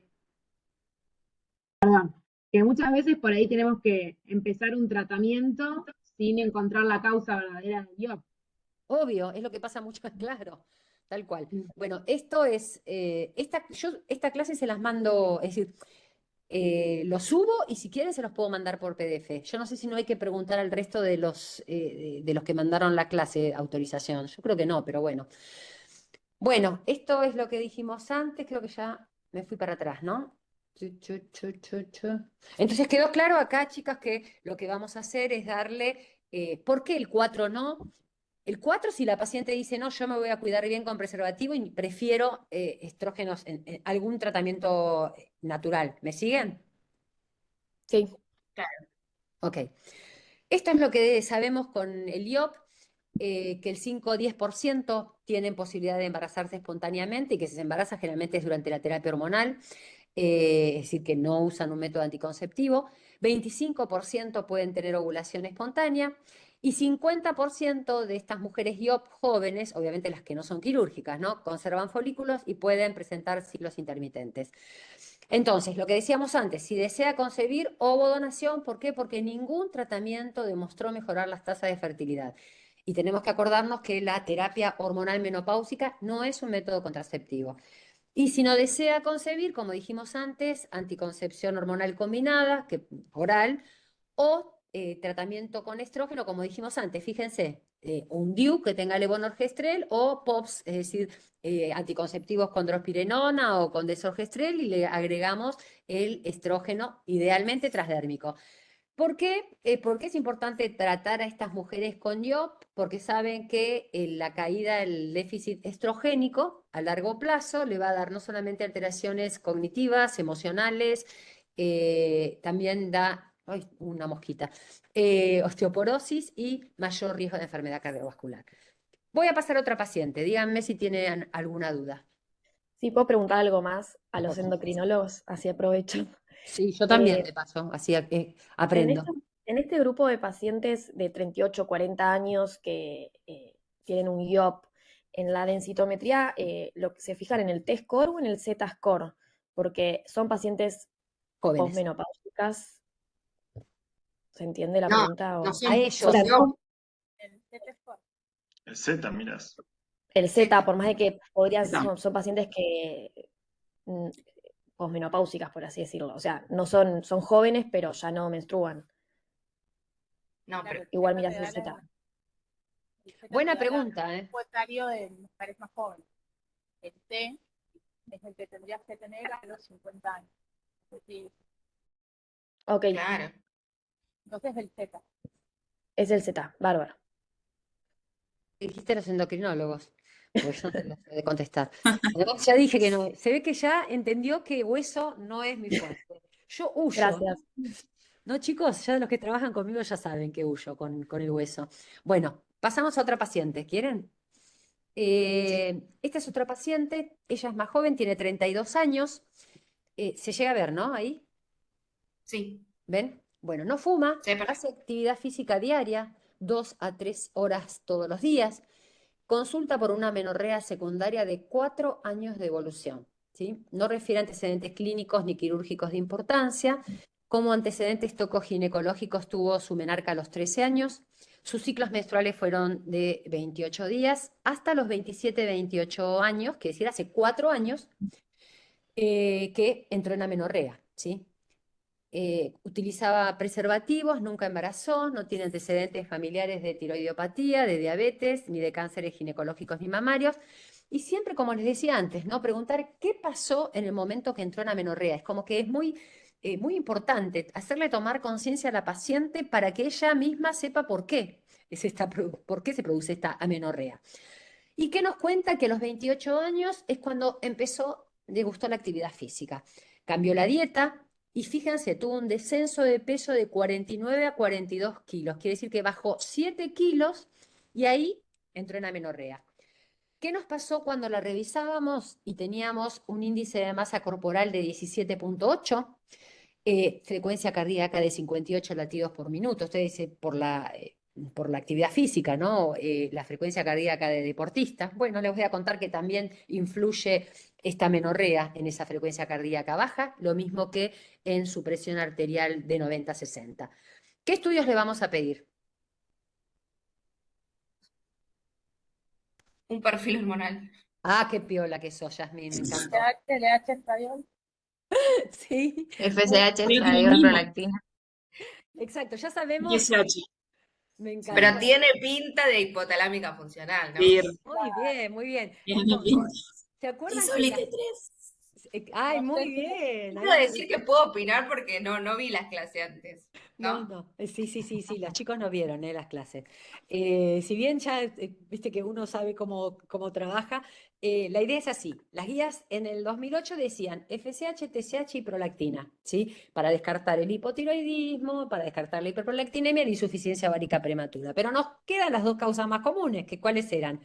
El SOP primero Y en segundo lugar, la amenorrea hipotalámica funcional. Acá nos está cantando, soy una amenorrea hipotalámica funcional, soy una amenorrea. ¿Por qué? Porque bajó de peso, porque hace actividad física 2 o 3 horas por día. La verdad que también tiene un trastorno de la conducta alimentaria. Entonces, en esa situación nos importa mucho más la LH que la FSH, ¿sí? Y obviamente que en general estas pacientes son hipoestrogénicas, por eso está bien pedir un estradiol, ¿sí? Porque tiene amenorrea de 4 años, chicos, 4 años de evolución, ¿sí? Por eso pedimos FSH, LH, TSH, prolactina, estradiol y como dijo Elisa, 2 cosas más. ¿Qué dijiste, Elisa? A ver si sacas tu voz. Cortisol y T3.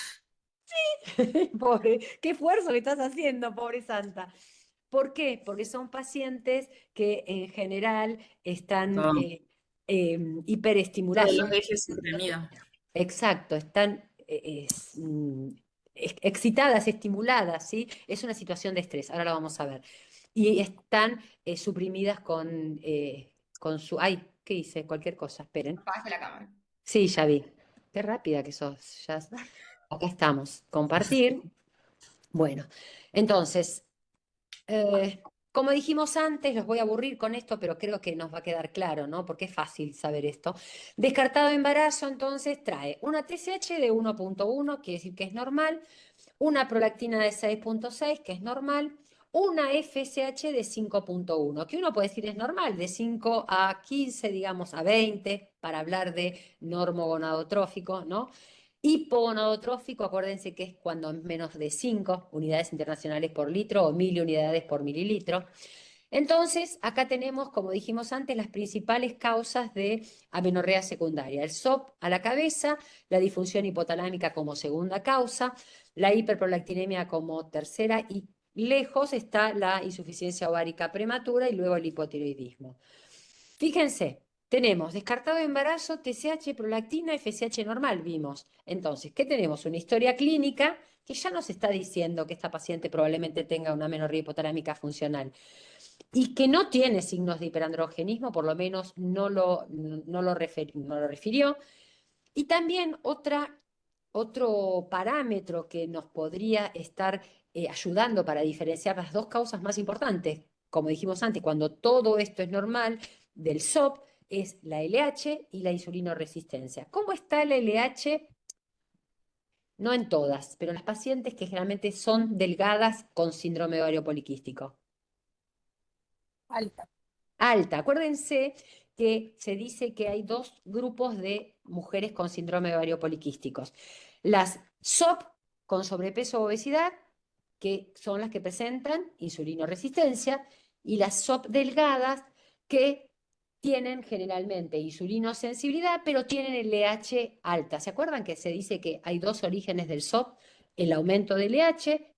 ¿Por qué? Porque la LH es la que estimula la producción de andrógenos por la célula de la teca. Y las insulinoresistentes, ¿por qué? Porque la resistencia a la insulina aumenta la insulina y el ovario y la adrenal siguen siendo sensibles a la insulina y por lo tanto aumenta la actividad de la 17-20 liasa, que es la que estimula la producción de andrógenos, ¿sí? Quiere decir que esto me permitiría más o menos diferenciar si la paciente es un SOP o la paciente es una amenorrea hipotalámica funcional. Iba a ser un mal chiste, pero sigo. Amenorrea hipotalámica funcional, acuérdense que se define como aquella amenorrea que se produce como consecuencia de trastornos de la conducta alimentaria, que sería un estrés nutricional, exceso de actividad física, que sería un estrés físico, o bien el estrés psicológico. En general, la mayoría se combina, quiere decir que tenemos las 3 alteraciones presentes. ¿Qué es lo que se sabe? Que esta chiquita que tenía una, chiquita, 32 años, que tenía una restricción alimentaria, que cambió la alimentación, que bajó de peso, obviamente va a tratar su cuerpo para sobrevivir de evitar aquellas funciones que no son necesarias. ¿Y cuáles son las que no son necesarias? Obviamente la reproducción y la acumulación de grasa. Por eso se dice que es un mecanismo de compensación, un mecanismo de adaptación fisiológica a esta situación adversa, negativa. ¿Por qué? Porque no tengo comida, así que mi cuerpo no se puede dar el lujo de sostener un embarazo, ¿sí? Entonces lo primero que va a pasar es que la reproducción se anula, y si se anula la reproducción, no voy a menstruar. ¿Me siguen? También se ve esto en situaciones adversas, yo siempre cuento, en el Holocausto, en las guerras, eso es una situación adversa, independientemente bueno, de la falta de alimento, el estrés que ocasiona esta situación adversa per se, o la muerte de un ser querido, las separaciones, el irse a vivir a otro país, todas estas son situaciones de estrés que anulan el eje reproductivo. ¿Por qué? Porque el cuerpo entiende que es una situación adversa, que no puede darse el lujo de tener un embarazo, ¿sí? Entonces, ¿qué pasa con el estrés? Me gusta el concepto de Yen, no sé si ustedes conocen a Yen, que es el que escribió el libro de endocrinología ginecológica, ¿no? El fundador de esta especialidad, decía que la amenorrea hipotalámica funcional es una forma de anticoncepción endógena, ¿sí? Para que el cuerpo se defienda. ¿Qué sabemos? Que el estrés aumenta el CRH, que este aumento del CRH, acuérdense que aumenta la propiomelanocortina, aumenta las endorfinas, ¿recuerdan? Y estimula la CTH, aumenta el cortisol. Toda esta activación del eje hipotálamo hipófiso adrenal, vamos a ver que va a inhibir al eje hipotálamo hipófiso gonadal. ¿Por qué? Porque disminuye el GnRH. Ya les digo, esta charla la van a tener muy linda en la próxima asignatura. Y entonces, esta inhibición del GnRH, acuérdense, un concepto gordo, importante, es que el GnRH influye principalmente en la secreción pulsátil del LH. ¿Por qué? Porque cuando está alta la liberación de la frecuencia y la amplitud del GnRH, lo que pasa es aumenta la pulsatilidad del LH. Cuando baja la pulsatilidad del GnRH, lo que se afecta principalmente es la secreción de la LH. ¿Me siguen?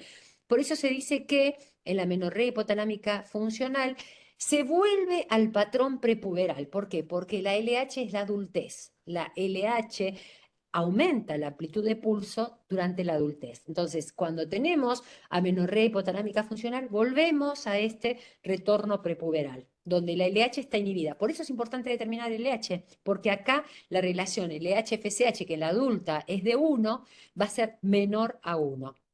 Entonces, ¿qué otra cosa pasa? Y si esta paciente tiene un bajo, dijimos que tenía un índice de masa corporal patológico, ¿no? Era menor de 18.5. Entonces, ¿qué es lo que va a pasar? Tenemos baja grasa, y si tenemos baja grasa, tenemos baja leptina.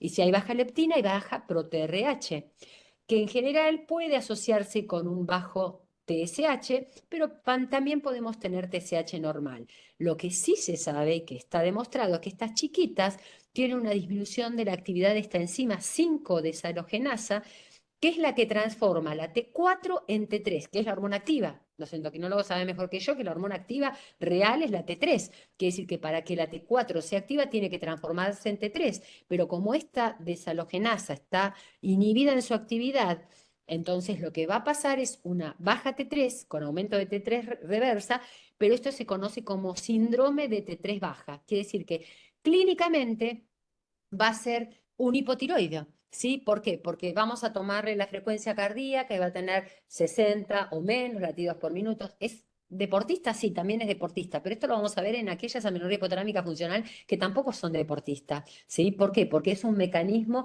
de compensación del cuerpo para ahorro energético. Tenemos baja T3 y entonces tenemos baja frecuencia cardíaca, tenemos aumento del colesterol. El hipotiroidismo generalmente se asocia con aumento del colesterol. La paciente va a referir cansancio, va a tener las extremidades frías. ¿Cómo hacemos el diagnóstico? El interrogatorio, esta chiquita tenía la dieta restrictiva, alteración de la composición de la dieta.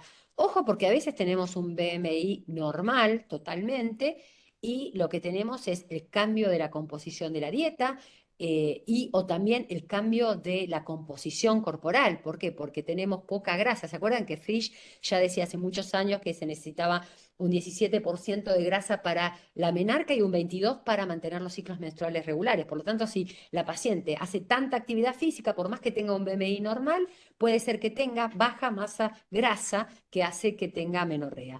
Bueno, el interrogatorio de esta paciente ya nos daba a sospechar que era una amenorrea hipotalámica funcional, el BMI también, bradicardia, hipotensión, sobre todo hipotensión ortostática, hipotermia, Palmas amarillentas. ¿Se acuerda del signo de Russell, chicos? Que es cuando la paciente se induce vómito, que se coloca la mano dentro de la boca y tiene lacerado ¿cómo se llama? Metacarpo, el tercero, ¿no? Eso lo buscamos entonces en el examen físico. No era el caso de esta paciente. ¿Y qué pedimos en el laboratorio? TSH y T3. ¿Por qué? Porque la T3, como había dicho Elisa, es baja porque es ahorro energético. La prolactina suele estar normal o baja, la FSH normal o baja, es un hipogonadismo hipogonadotrófico, pero lo característico es la relación LH-FSH menor de 1, el estradiol bajo y el cortisol sérico elevado o en el límite. En general se dice que cuanto más comprometida está la paciente, más baja es la T3 y más alto es el cortisol, por eso se busca en cuanto al pronóstico de estas pacientes. Fíjense, tenemos T3 baja, obviamente la amenorrea anovulatoria, el aumento del cortisol. Esto nos permite diferenciar la amenorrea hipotalámica funcional del SOP. Fíjense dónde está muy comprometida la LH, en cambio el síndrome ovario poliquístico suele tener LH alto, sobre todo si es una paciente delgada. El estradiol, acuérdense que no hay déficit de estradiol en la paciente con SOP porque son pacientes que tienen estrógenos normales. Bueno, obviamente la testosterona puede estar alta en el SOP y la T3 que es baja en la amenorrea hipotalámica funcional. Fíjense cuando viene la paciente. Trae la prolactina normal, ya la vimos, la TSH normal. Fíjense la T3 de 67 para el valor de referencia en el laboratorio de 80 a 200 nanogramos por decilitros. Miren la FSH, si nosotros solamente pedíamos la FSH nos quedábamos que está perfecto, normogonadotrófico, pero fíjense la LH. Es más, a veces la LH no se puede determinar y el estradiol es no dosable. Tenemos una relación LH-FSH claramente menor de 1 y el cortisol nos dio 28, que en laboratorio es hasta 25. Entonces, se hace diagnóstico de amenorrea hipotalámica funcional. Acuérdense que estas pacientes, por su hipoestrogenismo, al igual que lo que pasaba con el IOP, tienen reducida masa ósea, tienen riesgo de deterioro de masa ósea, de consecuencias cardiovasculares, de amenorrea y obviamente alteraciones psicológicas. ¿Cuál es el tratamiento? Recuerden que acá lo más importante, sobre todo si tiene trastornos de la conducta alimentaria asociado, es psicoterapia, fundamental, ¿sí? Modificaciones dietarias, esto es incrementar la ingesta calórica, sobre todo de grasa, si hay composición alterada de la dieta, porque las chicas a veces dicen, sí, yo como, pero nunca le puse aceite. Susana Lederman siempre le hace una pregunta a las pacientes que nos ayuda mucho, que es, ¿con qué frecuencia compran aceite en la casa? Si come con la familia, ¿no? Sobre todo las chicas que tienen trastornos de la conducta alimentaria, porque suelen sentarse y comer solas, van al baño después de comer. Y obviamente si son, que es el tema más conflictivo, las pacientes que hacen entrenamiento, ¿no? Entrenamiento de alto rendimiento, las que nos representan en distintas actividades físicas, ahí lo que tenemos que decir, como esta paciente, reducir la actividad física, decirle que al menos un día por semana no haga actividad física. Eso es como que lo básico para decirle a estas pacientes que tienen amenorrea hipotalámica, sobre todo si es una amenorrea hipotalámica que está vinculada a exceso de actividad física. Y me quería compartirles, no sé si hay alguna pregunta que yo me aceleré y hablé. Quiero compartirles una... Tengo otro caso clínico, pero no vamos a hacer tiempo, pero... Doctora, sí, claro. el síndrome... Sí. No, por favor. Habla Juana, dale. Y después la dejamos hablar a Mariana, dale. Bueno, el síndrome de T3 baja para los endocrinólogos, mandamos al endocrinólogo, ¿qué hacemos? Aparte de todo el tratamiento interdisciplinario, por supuesto. No, es que el tratamiento es interdisciplinario. Por eso. Pero no porque vos sabés que se va a corregir cuando corrige el déficit energético. Así que el endocrinólogo va a hacer lo mismo que vos. Porque voy a compartir esta última diapositiva que me parece interesante para contestarte, porque la realidad es que el tratamiento acá es, fíjense que... A ver, pero que quiero, ¿cómo era compartir? Tengo que volver acá, me parece. No, estoy abriendo pantalla para compartir, pero no sé qué estoy haciendo. Bueno, preguntá si querés mientras Marila sí. No, en estas pacientes, ¿cuánto tiempo la esperás para definir si necesitas terapia de reemplazo hormonal? Muy bien. Sí, esta paciente hace 4 años que viene, ¿no? Entonces, a ver, maximizar. Acá ahora puedo compartir. Sí, perfecto. ¿Por qué? Quiero compartir justamente la última en este aspecto, que dice lo que ustedes están preguntando, que lo que tenemos que tener en claro y decirle a la paciente, yo tengo esta diapositiva en mi consultorio. ¿Por qué en el consultorio? Porque en general estas pacientes no las vemos en el hospital. En el hospital vemos todo lo contrario, no tenemos mucha prevalencia de obesidad. Estas pacientes son más bien unas pacientes exigentes, pacientes generalmente de clase social media alta, pacientes que son súper exigentes en sus estudios, en todo lo que hacen ellas. Y tenemos que decirles que la menstruación es un signo vital. ¿Sí? Por lo tanto, lo que queremos es que menstruen espontáneamente ellas, porque eso nos está diciendo que regularizó toda esta patología. Y entonces, lo que te decía antes, Juana, que si vos ves y haces un seguimiento a la paciente a medida que mejora, vas a ver que aumenta la T3 y que le baja el cortisol. ¿Sí? Entonces, eso se recupera solo. En general sabemos que cuanto mayor es la menorrea, mayor es el daño óseo, ¿sí? Y hay algo muy importante que una vez me dijo Claudia Sedlinsky, que me encanta, que es una genia, que decía, mira, vos le podés dar estrógenos a la paciente, y ahí te contesto a vos, Mariela, le podés dar estrógeno a la paciente, pero si le falta la materia prima, por más que le des estrógeno, no tiene proteínas, no come, no, entonces es el déficit energético. Vos vas a ver que la paciente menstrua, porque le diste anticonceptivos, y vas a tener la felicidad de que menstrua cada 28 días, ella se va a engañar de que está sana, y la verdad es que sigue tan enferma como antes. Entonces, ¿qué dicen las guías? Lo último que está acá, que en aquellas pacientes que no recuperan después que vos interviniste, es decir, que trabajaste y el equipo multidisciplinario es principalmente con terapeuta, ¿sí? Psicólogo, psiquiatra de base, ¿sí? Ayudado por el nutricionista, pero el nutricionista que sepa en el tema, ¿sí?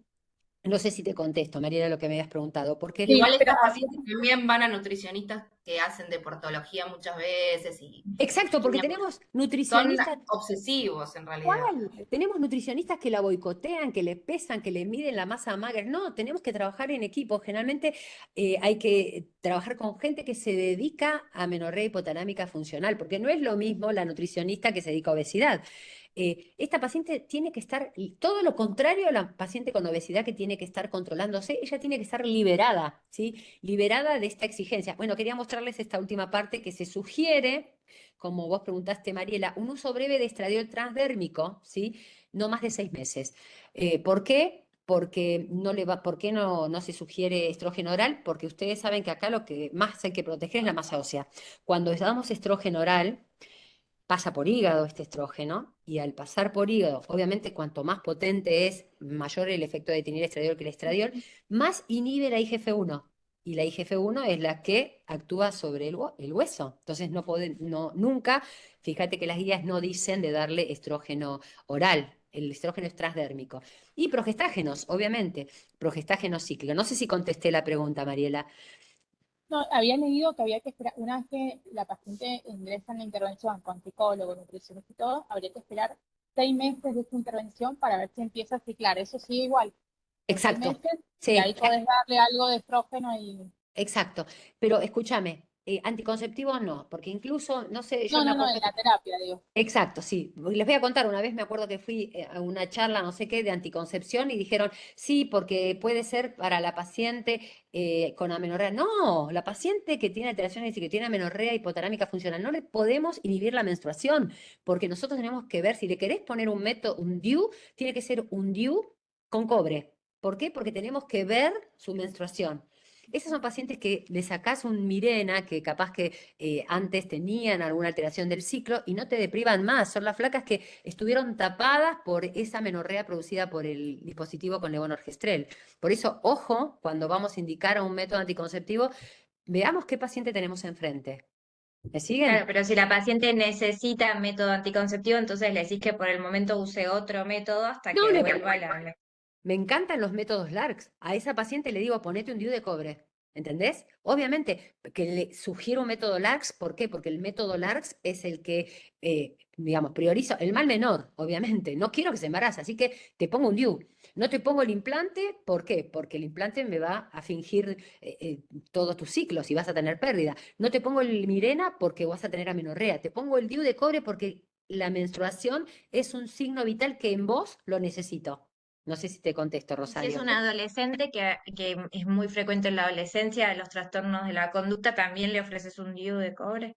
Rosario, El hoy mejor método para la Hoy adolescencia. es el mejor, es el método de primera Pero elección viste que para los las adolescentes son medias reacias a al método del DIU, del invasivo, ¿viste? Vos le Todas te tenés dicen, que... no, no, un DIU. No, bueno, vos entonces ahí tenés que abrir como hacemos nosotros en el hospital, abrís y le decís, mirá las guías de ahora. Yo siempre cuento una anécdota porque quiero ponderar a mi maestra, que es la doctora Susana Leiderman. Creo que ya ustedes, los que me conocen, están cansados de escucharlo.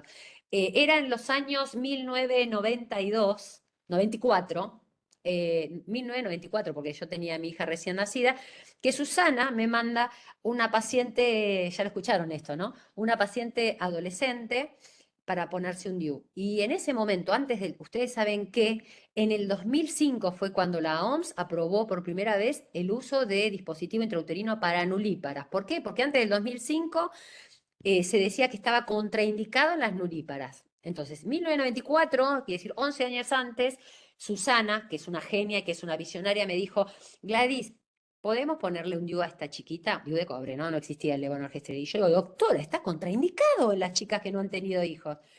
Y me agarró aparte, me dijo, a ver, sentémonos y pensemos. Claro, eso es lo que tiene Susana, pensar. Entonces me abrió la cabeza y me dijo, esta chiquita tiene una pareja estable, no tolera el método anticonceptivo no tomó anticonceptivos orales, bla, bla, bla. ¿Qué problema tiene? No, le digo, es que está demostrado que aumenta el riesgo de infecciones. Ajá, pero tiene una pareja estable, te estoy diciendo. Sí, es cierto. Bueno, le puse el DIU de cobre, obviamente, y sentí que hacía un aborto ilegal, más o menos, yo, porque decía, no está aprobado. Bueno, 11 años más tarde, es decir, en 2005, se aprueba para nulíparas y hace como 4 o 5 años es de primera elección para las adolescentes. Dije, doctora, usted esto lo predijo ya 20 años antes. ¿Entiende? Como que cada paciente, ¿por qué las adolescentes son de primera elección de los métodos LARC? Porque son las pacientes que más tasa de aborto tienen. Entonces, a esa paciente adolescente, como vos decís, es muy común el trastorno de la conducta alimentaria. Entonces, de primera elección un método LARC, y como sé que tiene un trastorno de la conducta alimentaria, un DIU. Ahora vos me decís, y si tiene menstruaciones abundantes y dolorosas, bueno, cuando empezás a menstruar te lo cambio por un Mirena. No sé si me seguís, pero ahora quiero que esté sana. Digamos, si podemos, le ofrecemos lo mejor a la paciente y si no, el mal menor. No sé si quedó alguna duda.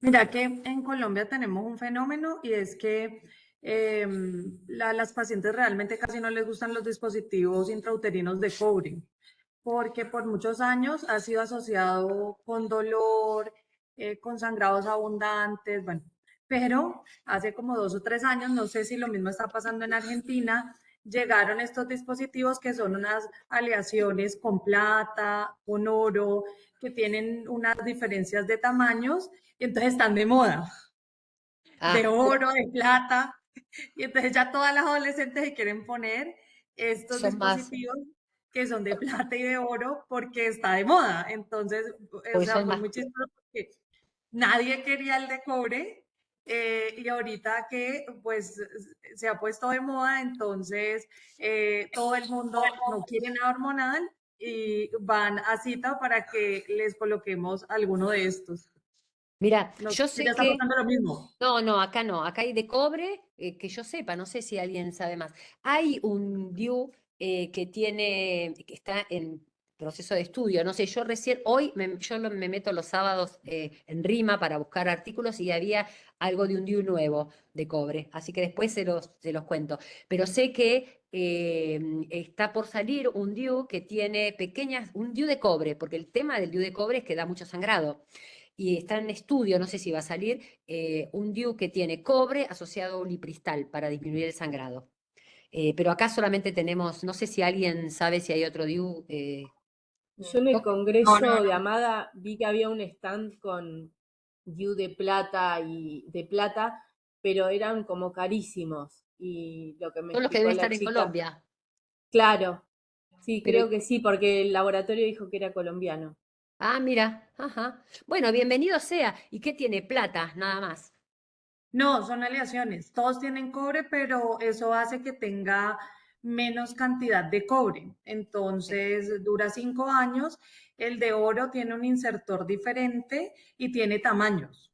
Tiene 3 Eh, tamaños. pero Nosotros ver, hace poquito en la Sociedad Vallecaucana de Ginecología hicimos una revisión y pues como apenas están saliendo realmente como que son equiparables en cuanto a fertilidad y como que tienen los mismos efectos que uno de cobre, o sea que realmente la que sea candidata a cobre, pues se le podría seguir colocando el cobre, pero hace que sea más llamativo, por ejemplo, para estas nuevas generaciones que vienen con este discurso de sus mamás que no les gusta mucho el de cobre. Pero nosotros sí ya lo tenemos. Lo que pasó con el de plata es que no se comercializó como quisieron, entonces ya no se consigue tanto, pero el de oro está en boom.